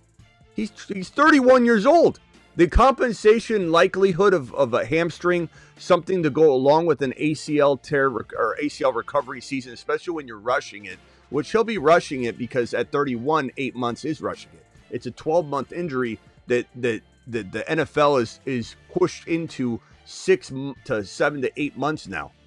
And if you tear your ACL as a regular person, they'll give you a 12-month time frame. I wasn't allowed, and I know I'm not a professional athlete, but that's my point, is that when I tore my ACL, they told me I couldn't run for 1 calendar year. Not one time could I go running. These guys are running at like 5 and 6 months. And it's not because they're able to heal better or strong. They have better training. They're on the rehab a lot more. They're strengthening the muscles a lot quicker. But it's still not good for the ligament. There's still a lot of reasons why you should be waiting before you're running and doing these things. They're rushing it along. Just like a player shouldn't be going out onto the field after they get concussed as quickly as they do. They're all making bad decisions so they can continue to keep their jobs, continue to get paid. It's all about money. It's all about winning. It's all about cash money for the NFL. I'm just telling you, the odds of him having some sort of compensation injury are higher than the average ACL tear because he's 31 years old, and he is going to be rushing it quite a bit. He tore it in November. All right, hang tight real quick. Everything you said, 100%. Go ahead. Last thing, go ahead. Last thing, I was going to say, everything you said is valid. I just think they're looking at it as a point of they have a lot of cap space, and $26 million to them probably doesn't hurt as much as another team. And they could still go out and take Travis Hunter, and now they at least have multiple weapons. I just don't think it's that bad of a signing, and he was a productive wide receiver too. I mean, I understand you feel that way, but I do believe you're rationalizing it quite a bit with a lot of the comments you made. Okay. I mean, if you're going to take, especially if you take Travis Hunter, and now what? You don't feel these two rookie wide receivers that had a lot of upside, they were good picks, don't deserve to be in the 2 and 3 spot? Like, I would rather spend this money on something else. I mean, I'd rather spend this money on something else. I would have wasted it on. I know that you also have players that don't want to sign with New York, so it's not like you could just go get any free agent. But you could have overpaid Evan Ingram. You could have overpaid a bunch of different, players, defensive pieces. You could go solve the defense a lot more. You could go. They don't just have to go get polarizing offensive skill position players. There's ways to, I think, use this money wisely to lock up a 2 or 3 year option that helps the team next year. It's not just such a short-sighted 1 year thing. Like, oh, we got $26 million to burn. We got a lot of cap space. Just throw it at it. Why not use $26 million guaranteed on a $69 million deal to get an offensive line piece or one of these defensive players that's still lingering? Niners cut half the roster. Lock somebody up for 2 or 3 years to help this roster, not only this year, but next year, and make next year an easier stepping stone to being a playoff contending team. You can't just look at money and allocate. This is why I say allocation of resources. It's a bad allocation of resources because it's short-sighted. You have the potential to still draft Travis Hunter, or you just draft Ted McMillan, bro. Draft Ted or Travis Hunter and use your 2 rookie wide receivers from last year. And stop chasing the older player and go solve something for 2 to 3 years that helps his team next year. It's, again, allocation of resources. He does nothing for you winning a championship. 0. And you're not winning a championship next year, so why are we doing it? He's going to train the guy that every locker room person says, I wouldn't want him dating my sister, this scumbag. That's the guy that's supposed to train your wide receiver room to be diva-free. Yeah, right. This is the worst player to cultivate a wide receiver room. The worst player you could possibly find. And he's coming off an ACL tear. That's my take anyway. All right, bro. Appreciate you. Yes, Smitty. Smitty. Is Douglas a free agent? Who? You know, Douglas, that for the Patriots, where's he at? No, he's still Douglas for the Patriots. He's still with the team. Still there. Go ahead, Travis. What are your thoughts on this? And then I'll get to these super chats. Thank you, Coble. Thank you, BBQ. Thank you, Coble. I got him right here. All the risk you said is reasonable, but the 3 biggest things to me is, one, in terms of trying to sign a lineman or sign someone else, there isn't anyone. And there isn't wide receivers either. You can argue Amari Cooper or Keenan Allen if that's your preference. I would have taken any of the 3. 2, the money, I want to see how the contract structured. I can't imagine they're going to be paying them a ton all 3 years, but even if they are, I know you'll disagree with this, but they're $88 million ahead of the cap. Even after the draft, they're going to be over $50 million ahead of the cap. And they had to get someone in that is, as long as he's healthy, because that's obviously a prerequisite, May, and help Drake May mature and grow as a quarterback. That is the most important thing for the Patriots right now. Their defense is good enough; they can still. Your phone's cutting in and out. Your phone's cutting in and out, Travis. So we can't really hear you.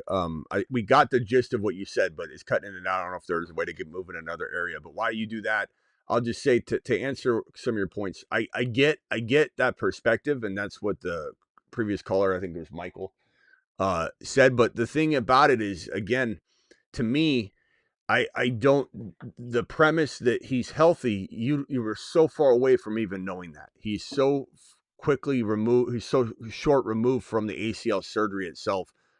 We don't know that. So that's and it also feels like, let's say you have a child that's growing, okay, and they're in the years where they literally grow out of their clothes, within like 6 months. To me, this is like buying another pair of shoes that they're probably not gonna. It's like buying basketball shoes right now at their current size. They barely fit, but they fit. And basketball season just ended. And so I'm buying them for next year. And by the time we get there, we can't even use them. I don't think this move, in my opinion, helps this team at all cultivate Drake May, because we don't know that he's healthy, and I don't think he's healthy for the locker room. And so you got these impressionable young wide receivers that got this guy as their leader, and you're in the position to take a Ted McMillan or a Travis Hunter, who are clearly the top options, I believe, for you in this draft class, given the needs and all that.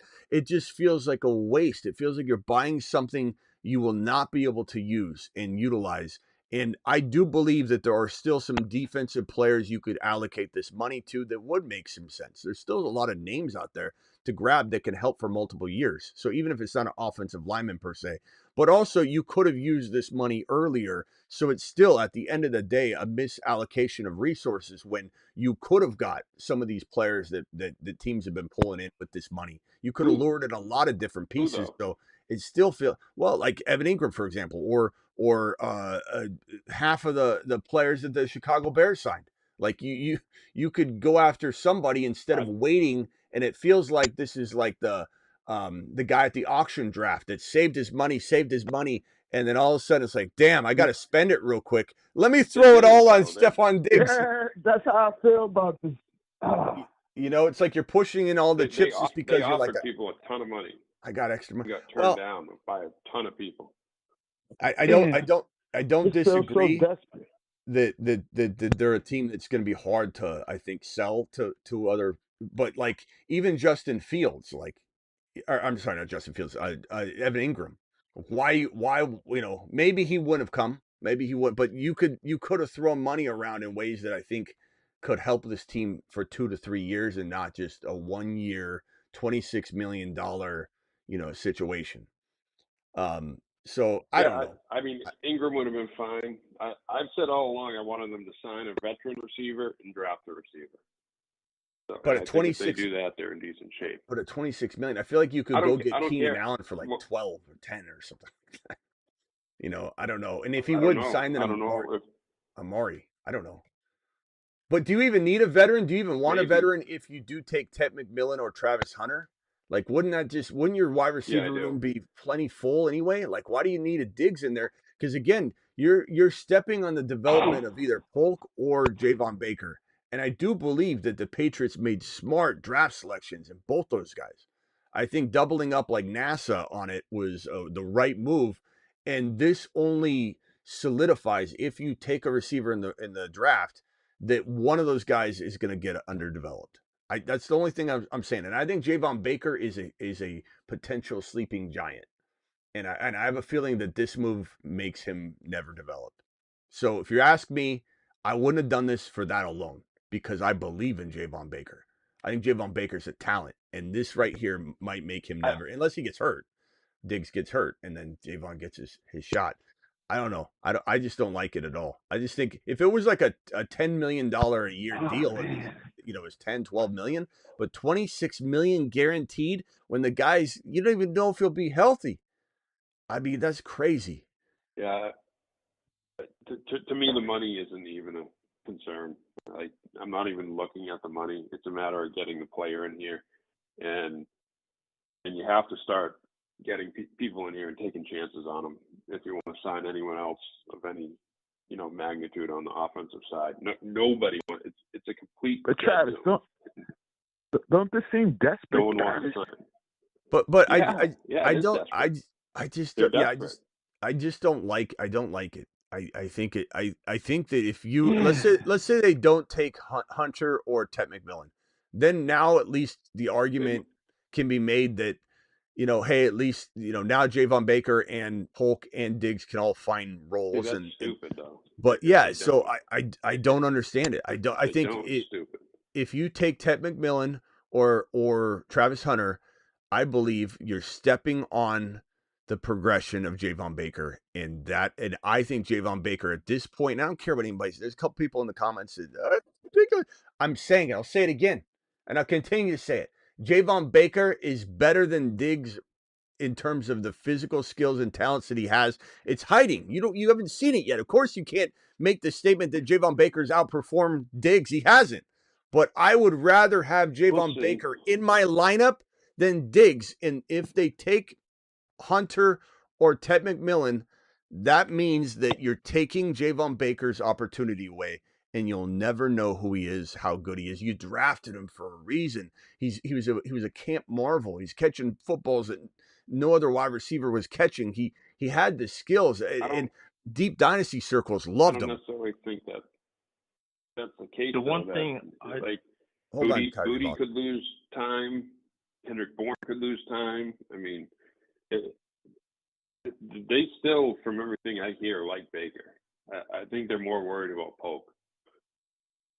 Well, we'll see how it goes, but all I know is this is the last wide receiver I want teaching my young, impressionable wide receivers, especially when you have Polk, Javon Baker, and might have an incoming like Ted McMillan. I just think that it's got potential for a locker room debacle. And then it's like you could say things like, well, I'm not worried about the money, but I'd rather spend the money on, like I said, things that can carry over to the next year versus just looking at this like let's throw 26 million off and it bounces off. Okay, done. That didn't do anything. Let's throw money at this. Like I'd rather absorb something that can last 2 or 3 years on the 26 mil. And then and I know that we're getting to the point where less and less players are available, but that doesn't excuse it. You know, they could have used this money. And BBQ, thank you again for the second gifted member. BBQ's gifted 3 different 50 gifted memberships, 150 gifted memberships from BBQ. Monster. Absolute monster. Thank you, BBQ. Standing ovation. And where you're at right now, Travis, like with the information you have now, with the money that's been spent now, I get all that. I can understand your angle, but it doesn't excuse that I believe that they waited too long to spend the money, and we're not talking about that piece. Like if you had $69 million to throw around in free agency, bro, like you're telling me you wouldn't get in a time machine, go back and say, let's get active at the very beginning and use this deal. This money's pretty big. Like you could have brought somebody in. Well, the thing I'll go with is this: what if they ask Drake May, which receiver do you want, and he says, I want Diggs, and like when free agency started, what do you think? What are you gonna do? Tell your quarterback that you asked, you know, oh, I like the way Diggs plays, I want Diggs. What are you gonna do? Tell the kid no? I mean, that's a total hypothetical, Bruce, that I don't know that we'll have the answer to, but I can't imagine a quarterback going, give me the guy that is considered the biggest locker room cancer in all of football. And I know that the previous caller had a point that he was rather well behaved for Diggs in Houston, but it's not like he was there long before he, injured himself. And there was a time where he was crying on the sideline a lot. And a lot of people said he was trying to motivate. And there was a time where we thought he was crying and he was trying to motivate. But there's several different situations in Houston where we started to think he was on the verge of, this isn't gonna go well. But I don't know. For me, it's about the injury. It's not about like, okay, let's take some shots. If he was healthy, it'd be one thing. If he had like a bad year and kind of like Amari Cooper, and you say, I believe that it was situational why Amari Cooper did badly. And I do believe Amari Cooper has enough left in the tank to give him the shot over Diggs because he's healthy. That would be one thing. But coming off ACL surgery, and I don't even know if it was completely clean. Let me see if I can find the information on his ACL surgery. But he's coming off ACL. He's running already. Yeah, but I have to think he's doing all right. Yeah, but like 6 months. I mean, he's pushing it to begin with. Like, I don't like that. I don't like that he's running at 5 months at 31 years old with an ACL tear. He's got a lot of time left. Is it just the age? Is it just the age then? Because like when Breece Hall came back and was flying around the field, you liked it. Yeah, 30. That's what I said over and over. 31 years old. I mean, you're talking about a totally different, player. An ACL recovery for a 21, or I think it's 23 and under, is a nothing burger. Like at 23 or under, in 24, you can still be 24. I'm not saying that you can't push it a little bit, but if you tear your ACL like in college, it's not even a concern. You can be better and at least 100%. When you get over the age of, I believe it's 26, 27, the odds of you being your former self are almost non-existent. And this guy's 31, turning 32. So, and the fact that he kind of looked like he'd fallen off too is like another big thing. It's like you mix that with the ACL tear. I just don't like it. He was on pace for over 1,000 yards. I know. Unless they throw over I mean, 1,000 I yards, get, I mean, I get the arguments. I'm just telling you how I see it. I just think it's going to end in disaster, at least in terms of this investment. It doesn't mean that it's going to be that the Patriots won't get the most out of the receivers that they have. But if your plan is to take Ted McMillan or Travis Hunter, I don't think you needed this move. That's, I mean, I doesn't mean that he can't be okay. Doesn't mean he won't play like a $10 million per year receiver. But I don't think there's a justification to give him a 3-year, $69 million deal at 31, turning 32, coming off an ACL tear, with the biggest diva and locker room cancer reputation in the league. Yeah, like there's a combination of things there at $69 million, 3 years, $26 million guaranteed. I mean, like I get what you're saying, Travis. If they signed him for $10 million a year, and it was team friendly, and this isn't really team friendly. I mean, it could be team friendly to cut bait after 1 year, but it's $26 million guaranteed. So I mean, define team friendly. If it was team friendly, it's a wicked overpay.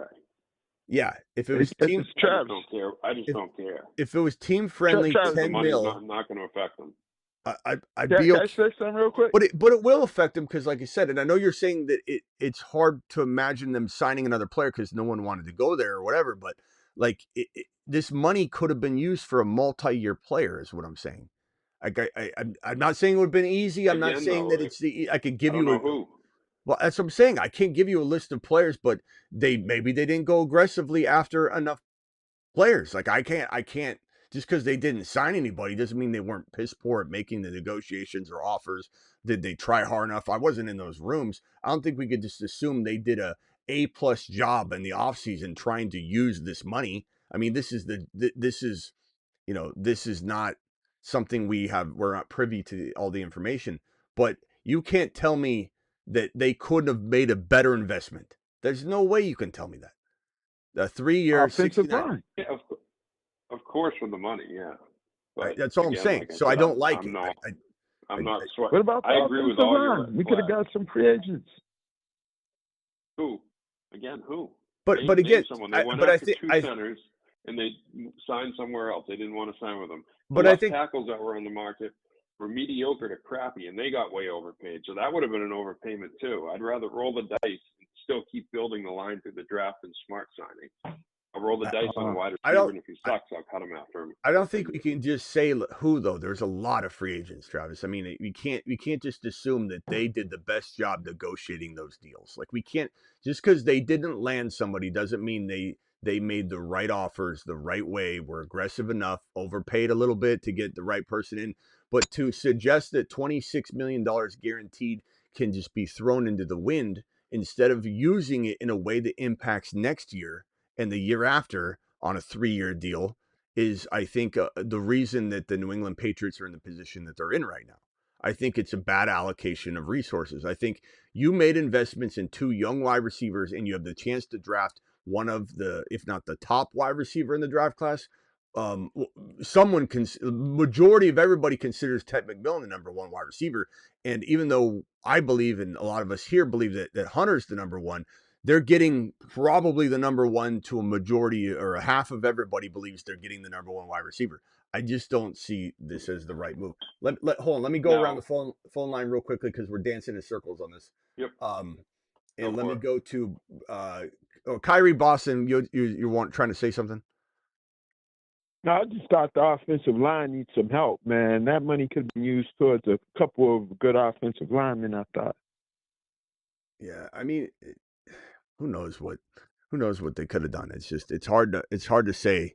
All I know is this is not the way I would spend the money. It's just not. We got a good running back though. You don't got no blocking. Yeah, Ramondre's a proven top 5 running back. I mean, he is. Yeah, blocking. I think he's good to go. I mean, there were a lot of players that landed in Chicago that could have been helpful, right? I mean, I still think that there's a bunch of defensive guys. But they could have done that despite Diggs.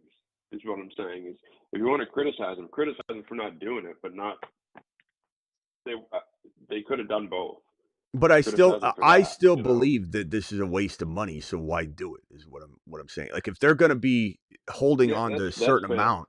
You know, like obviously they don't want to spend all their money. No team does. No franchise does. So like they're deciding to splurge here, and I think this is like buying, like I said, a pair of shoes that your kid's gonna outgrow, and they're not even gonna wear them because the sport you bought them for just ended. You're like, oh, these are on sale. I'll buy them for the exact size that my kid is right now, and they'll use them next year.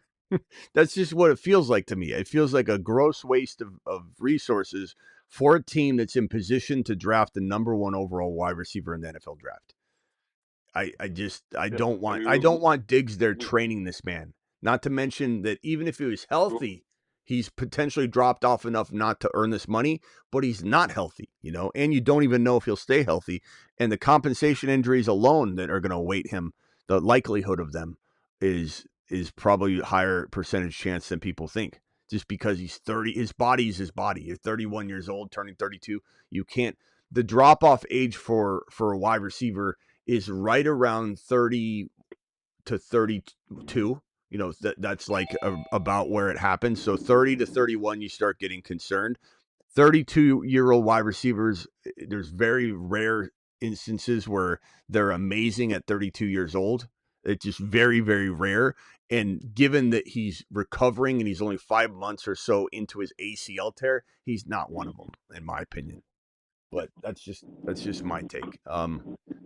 Gumpy called in again real quickly. Gumpy, you're live. You hung up. You were upset.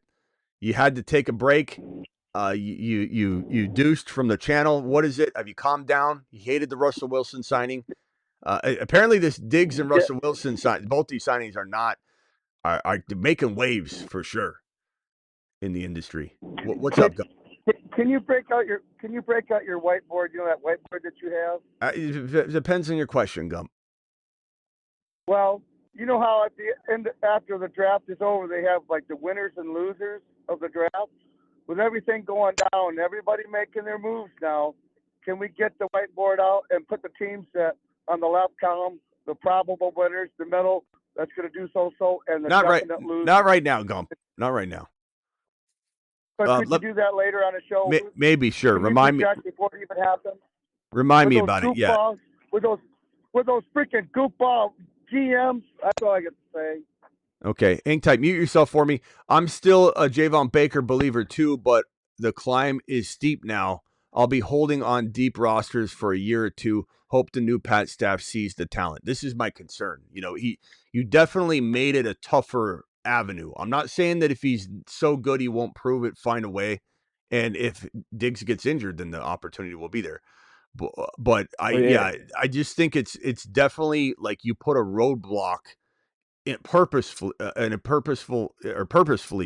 put a roadblock in the way of Javon Baker is the way I look at this. I'd rather have Javon Baker and $69 million to allocate somewhere else, even with what's going on right now. Like I'd rather have that than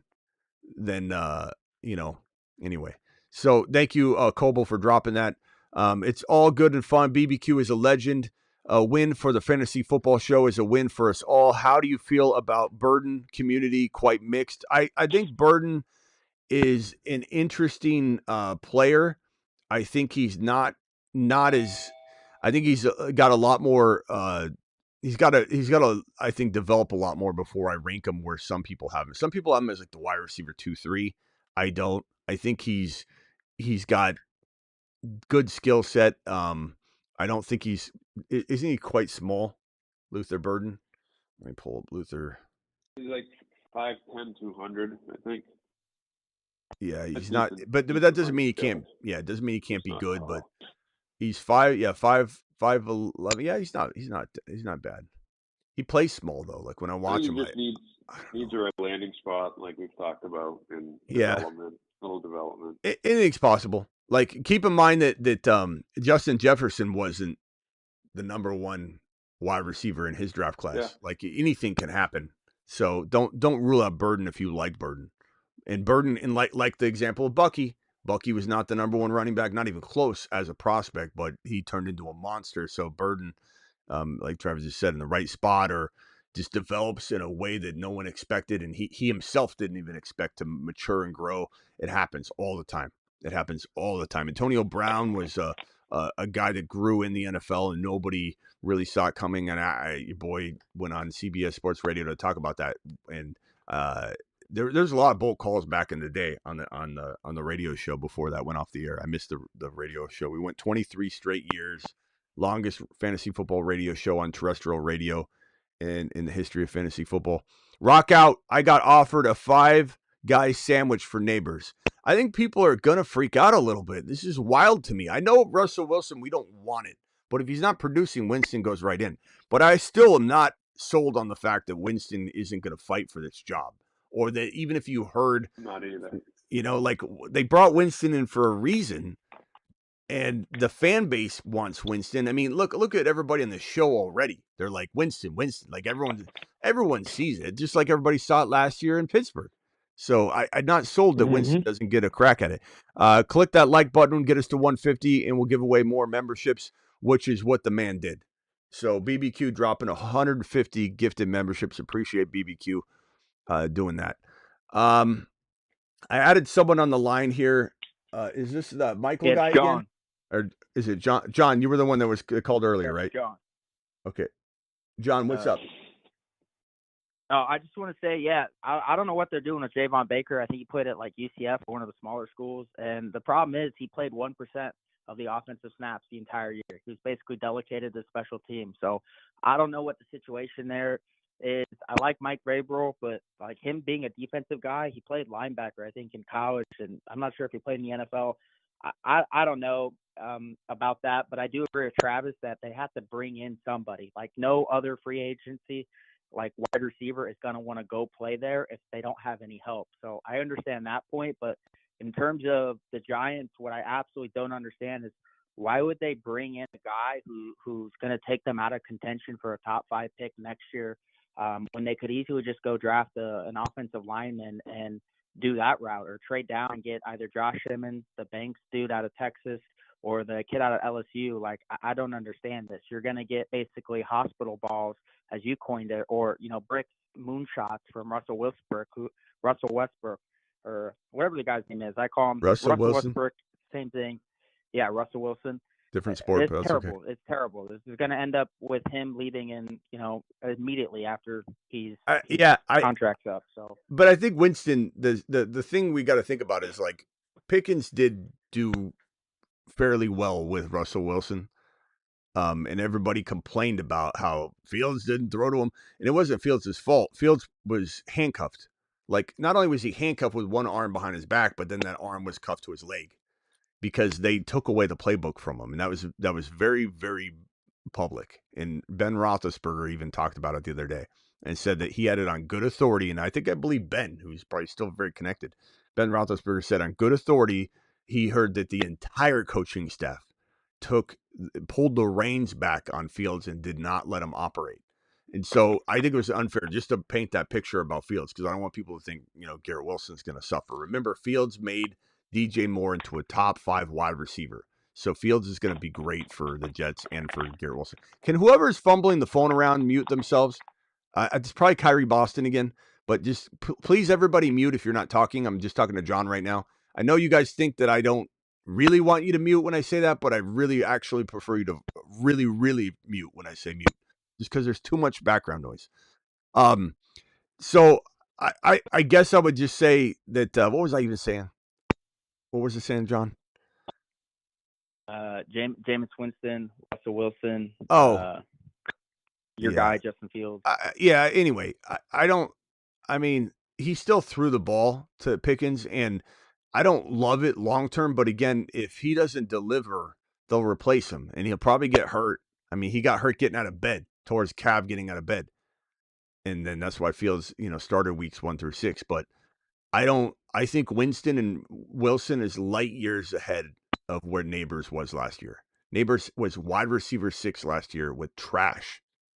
So, and if anybody can make Russell Wilson a little better and dress him up, put lipstick on a pig, it's Dable. So there's a chance that Russell Wilson plays a little bit better than he really is. Just like, Darnold maybe played better than he should have been playing in Minnesota. So Dable's the guy I want in this situation. This is why I said if, Shador does go, and I still think they will take Shador at 3. At least they should. But if Shador goes over to New York, Dable is the best coach for him because Dable's a quarterback whisperer. All right, John, anything else? No, I appreciate it. I think it's terrible. I think it's another one of those situations where they're trying to give false hope to the fans in the hope of filling the seats by getting mediocre players, even though it's not going to help them win the war, just the battle. Maybe, but he's, again, for Nabers, for fantasy, which I don't care about the wins and losses really on this show. But we talk about it if people ask, and we'll make predictions about team wins and who goes to the Super Bowl. I mean, we definitely delve into those areas of conversation. But for the most part, this is the fantasy football show, and this is not a bad move. Like having Winston alone, and I talked about this the other night, when Winston signed, having Winston alone has some risk. What if he gets injured? Bringing Russell Wilson in to start over him isn't what I wanted, if that's what's going to happen. I wanted Wilson to come back up Jameis Winston so that if Winston started 10 games and got hurt, Russell Wilson's 7 games added to Winston's 10 games in terms of production for Nabers would give you wide receiver 3 or 4. Now, can Russell Wilson, under Dable's guidance, make Nabers at least wide receiver 6 like he was last year with trash? Yes. I think Russell Wilson will feed Nabers enough to at least replicate last year's number 6 overall value. So I don't think it's as bad as you think. I think having Wilson and Russell Wilson and Winston there is better than light years ahead of where it was last year. I don't like the idea that Wilson could start over Winston, if that's even accurate, which people are making a lot of assumptions because of the money. But we'll see. All right, later, bro. Back to Travis, then back to Bruce. And then I might start swinging everybody off the phone line. We'll be back tonight. Since we went live earlier, I'll have the ability to swing back in and do another live stream because we'll definitely have time. So Travis, then and then we'll start swinging everybody off the phone line. Yeah, I think at the end of the day, the main thing is that if he works out, he helps Drake May. And the number one goal is to progress Drake May. And, you could roll the dice on Baker and Polk working out, and I still think they could. I like them. But you had to take a chance at getting a veteran in here. And you hired Rabel and you hired McDaniels. And so if Diggs is the guy McDaniels wants for the offense over Allen or Cooper, or maybe Allen and Cooper said they didn't want to come here, I don't know.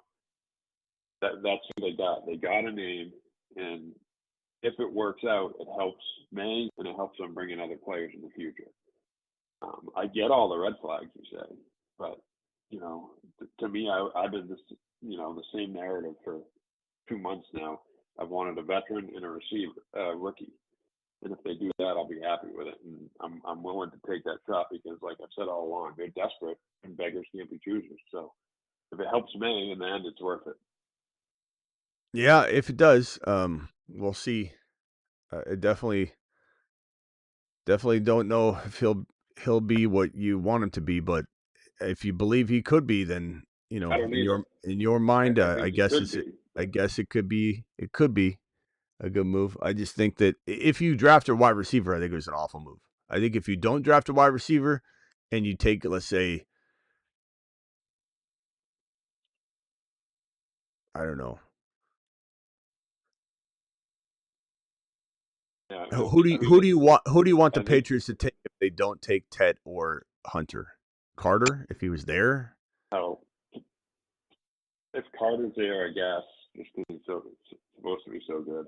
I've said from the beginning, I'd prefer Hunter, Ted McMillan, Warren, I'd take Jeanty. I know people will disagree with me. I'd take him though. I would too. If they're Ramondre can hold his jockstrap. Yeah, right. I mean, Jeanty's Ramondre is nothing. Running game always helps the quarterback too. One of those 4, I want them to take. I guess if you took Jeanty, Diggs or anyone else, if you took Jeanty and he ended up being healthier than I'm expecting, which is my big concern, then it could work out better than I'm painting the picture of. But that's if you took the right players. I think if you take a wide receiver, I think it's a mistake. I think it feels a lot like, it almost feels like these are the exact same scenarios, just at different positions. Like Russell Wilson to a lot of people feels like a waste. It's like, why? We just got Winston in there. And now it's like making it complex. The situation is very crowded and cloudy and people don't know what to think. And like, if you take a wide receiver, then this Diggs signing is similar. It's like, I don't know.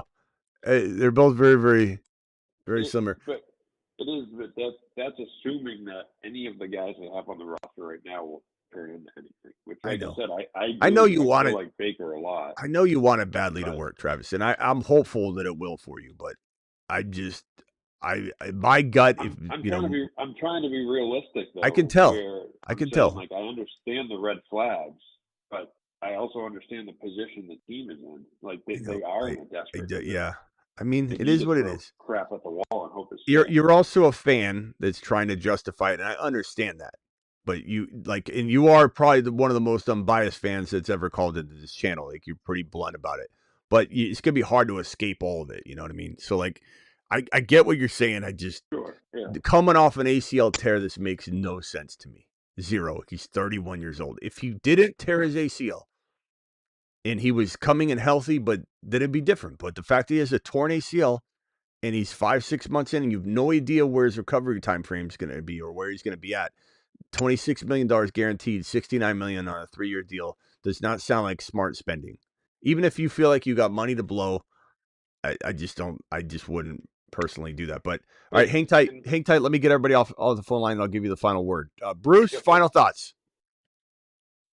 With all the quarterbacks leaving except for Rodgers, I still think he's playing a game of, I'm going to wait till, training camp and all that. Let's see if a team that's willing to win, their quarterback gets hurt, and maybe I'll go over there. Bruce always has the wildest ideas.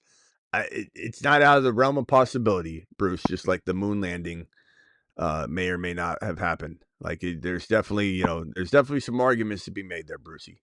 But the word is right now, the announcement for Pittsburgh is coming within days.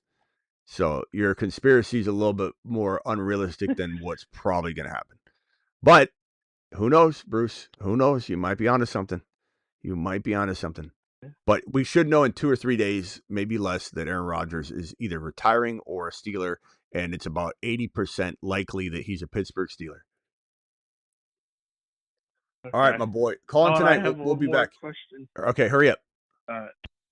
I didn't get to hear it unless you answered it.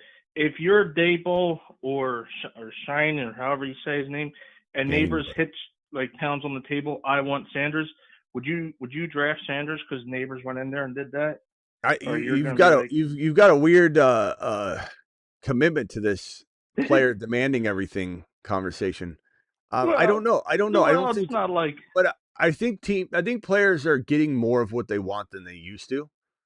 Like, as much as we think Aaron Rodgers is such a diva and commands everything, in Green Bay he didn't get anything. In Green Bay, he's making up for lost time, because in Green Bay they wouldn't get his advice for anything. They never draft the players he wanted. So, I think that there's some consideration for sure, but I don't know.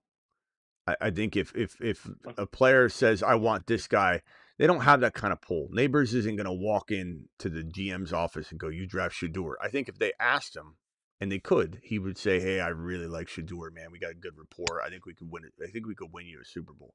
Like, that's going to influence him, but I don't think he could say, go get me this.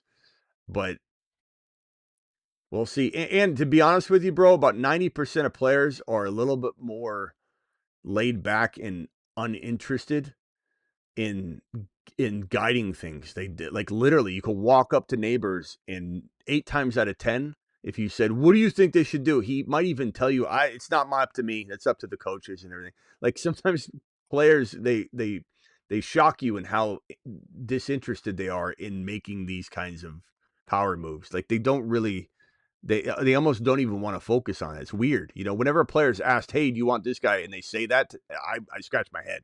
I'm like, how do you not want to like have a say in this? And they're like, leave it to the coaches. They make these decisions. Well, Yep. I mean, you're the one playing with them. Like, I'm more on the same page as you, Bruce, but I don't think the players are typically. But you never know. I think when you've been in the league a lot longer, you might, but Nabers isn't going to walk in and say, get me Sanders. I don't think. He should. I think he should. If I were him, I would. So I'm on the same page with you. All right, Bruce. We'll see you later. Call him tonight. All right, Kyrie Boston, final thoughts. Hello? I'm glad we got rid of that echo. Hello?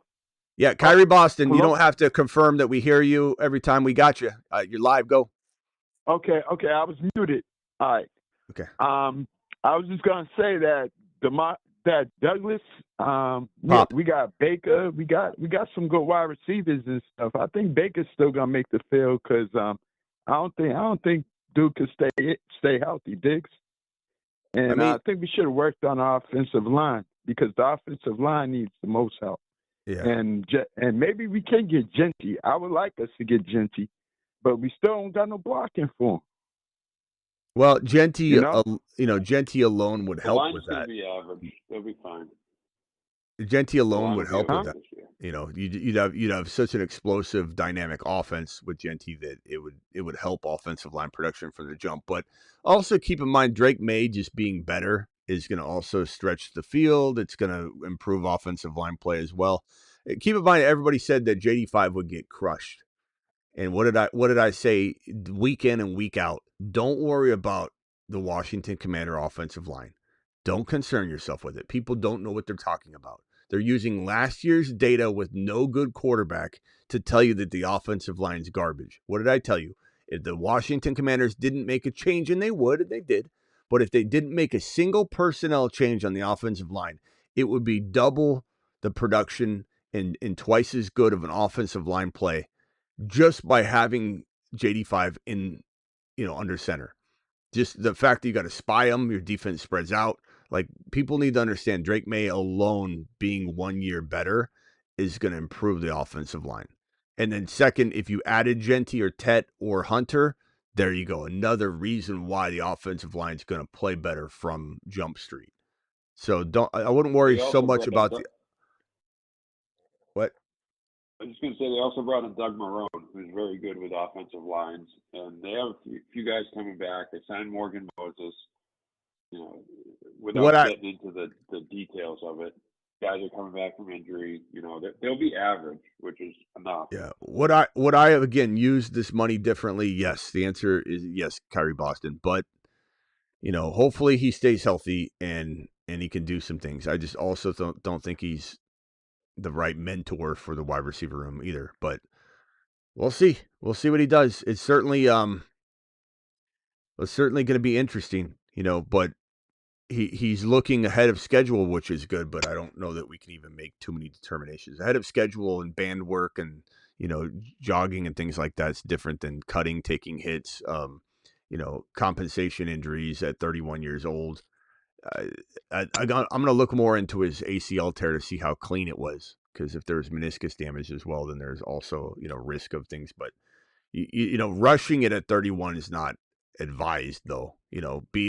Rushing it to get back on the field when your body isn't capable of it is a similar example, and it's a different injury. But like when Cam Akers he tore his Achilles and then came back the same season at the end, and everyone's like, "Oh, what an amazing move!" It's like rushing it isn't always good. He was so prone to tearing not only that Achilles but the other one. It was easy to see coming. Like the damage he did by hitting the field those last game. I think it was like 2 games that he played the same season he tore his Achilles.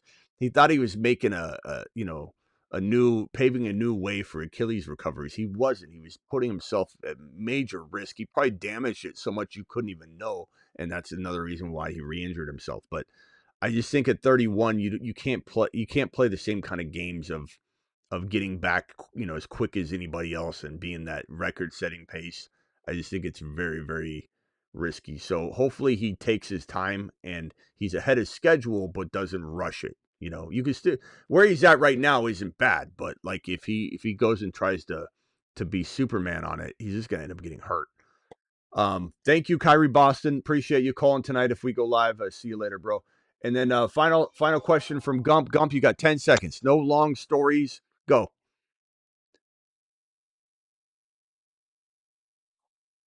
Okay, Gump, call back to some more. You call back tonight. You're on mute or something. Travis, final thoughts.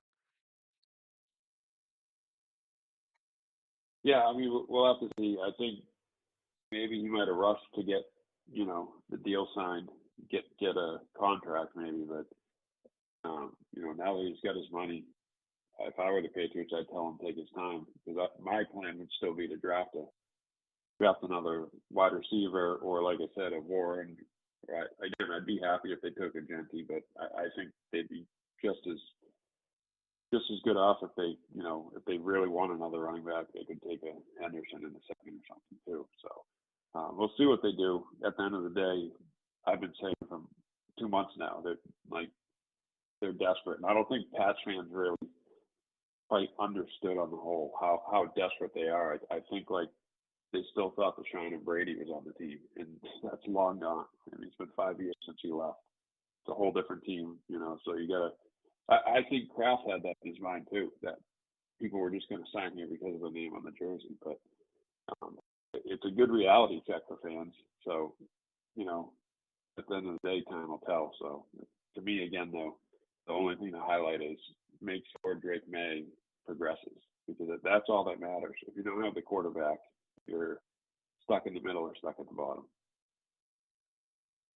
Yep. Well, we'll see.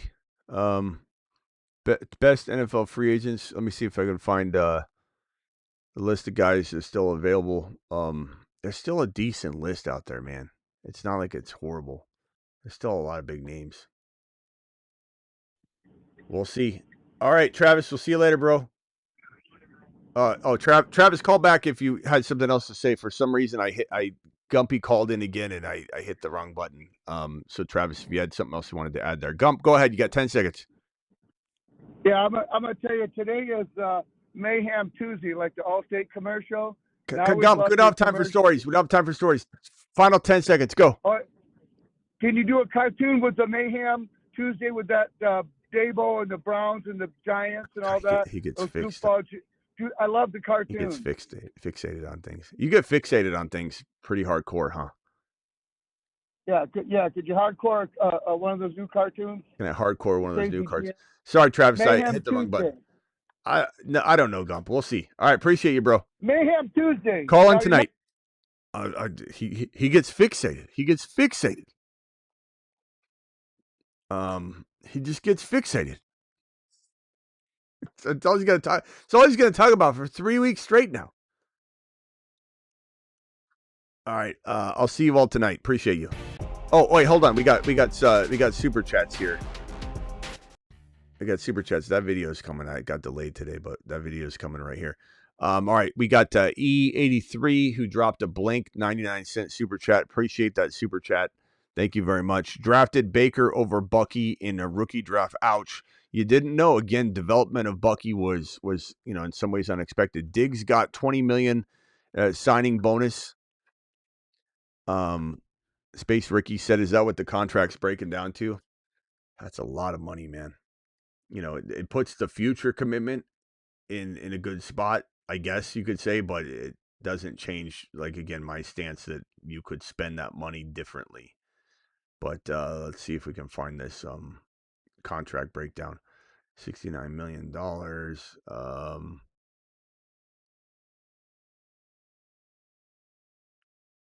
Diggs, according to Schefter, on track to play week 1 with the ACL.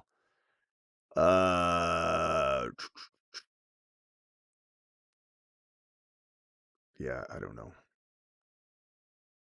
I'm not sure what I'll trust you on this, Space Ricky, that the bonus was signing bonus was $20 million, but that's a lot of money to pay him.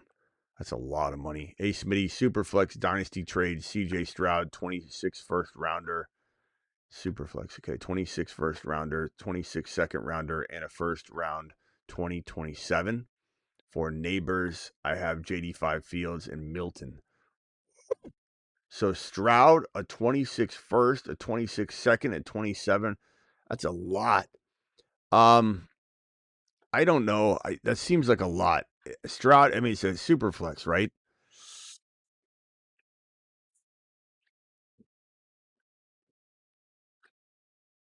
That's a lot in a super flex because Stroud's got a lot of value. He's like almost like a second round pick, you know, and Nabers falls into like the bottom of round 1 or top of round 2, like almost a similar area as Stroud in a super flex. That's a lot.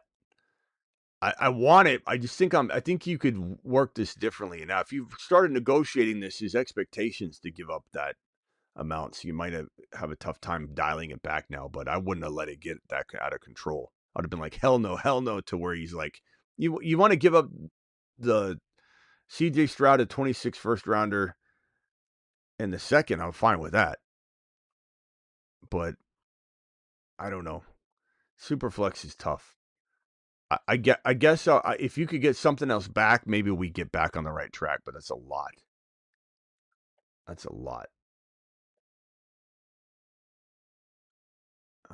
What Belichick yourself had a trade.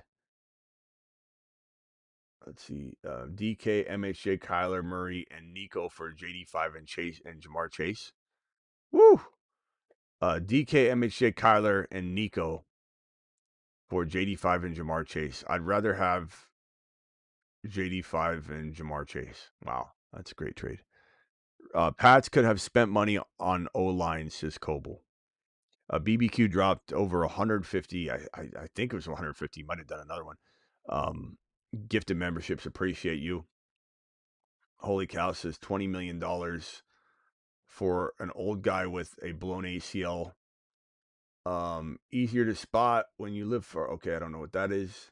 As a Pats fan, I like it because it tells Drake May that they do whatever they can to get him weapons. They never built trust with Mac Attack and killed Mac Attack. Okay, Patriots fans are kind of on board, I think, with the Diggs thing, it seems. Nico gonna feast, says James. JD5 side, says Matt O. He likes that side as well. Nabers ADP dropping. I love it. Nothing changes for me. You know, dark horse, this is not, I'm not saying draft him over Jamar Chase. People don't understand sometimes when you tell them something like that. You think I should give up those players for Chase and JD5, correct? Travis, Belichick yourself wants to know. I would take JD5 and Jamar Chase. Nabers ADP dropping, love it. The contract seems obvious that they don't think it will last, Aaron says, with the Diggs contract.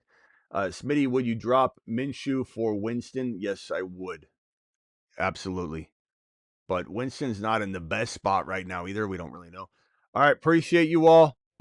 There are handfuls of Saturn, Mars, and Moon. See you tonight. I'll be live tonight. 8 can be supernovas. I give you the 8 best picks in fantasy Thank football. you, Mods. Thank you, Space Ricky. Thank you, Travis. 8 supernovas. Thank you, Blackbeard. Thank you, Space Ricky.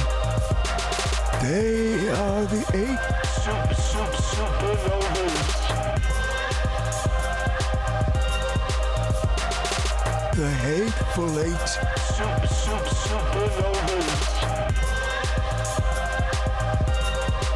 I'm looking at the 8. Bella, check yourself. You might have the #1 player at both positions for 5 to 10 years. So get JD5 and Jamar Chase. The magnificent 8.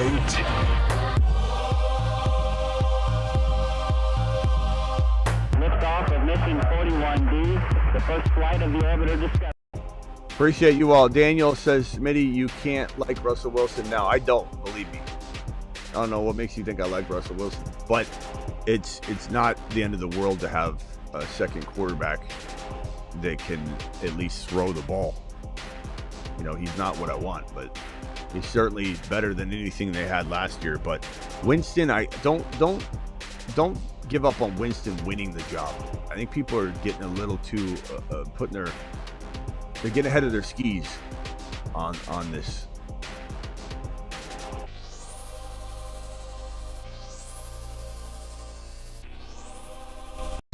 The tripod strategy, inspired by pyramids in ancient Egypt, involves drafting running backs in rounds 1 and 2, followed by a quarterback in rounds 3 or 4, which can potentially turn the tripod into a quadpod.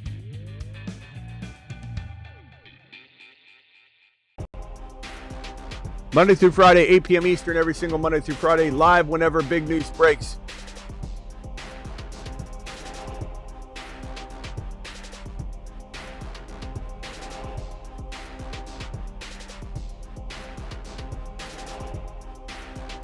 Kruger, you want to say bye to the live stream community? We're leaving. We're live for 2 hours and 9 minutes. Say goodbye. We're going to go live tonight. Let them know we'll be here in a few hours and to return.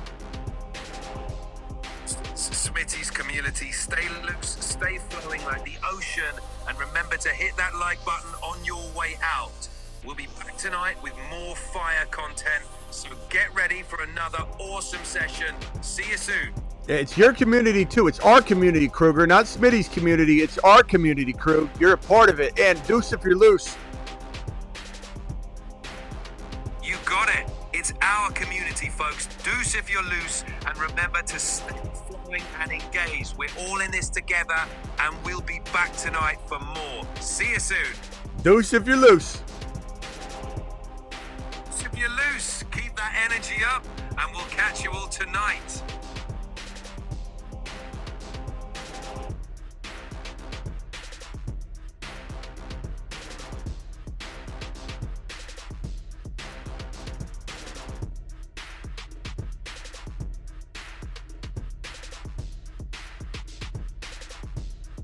Got him.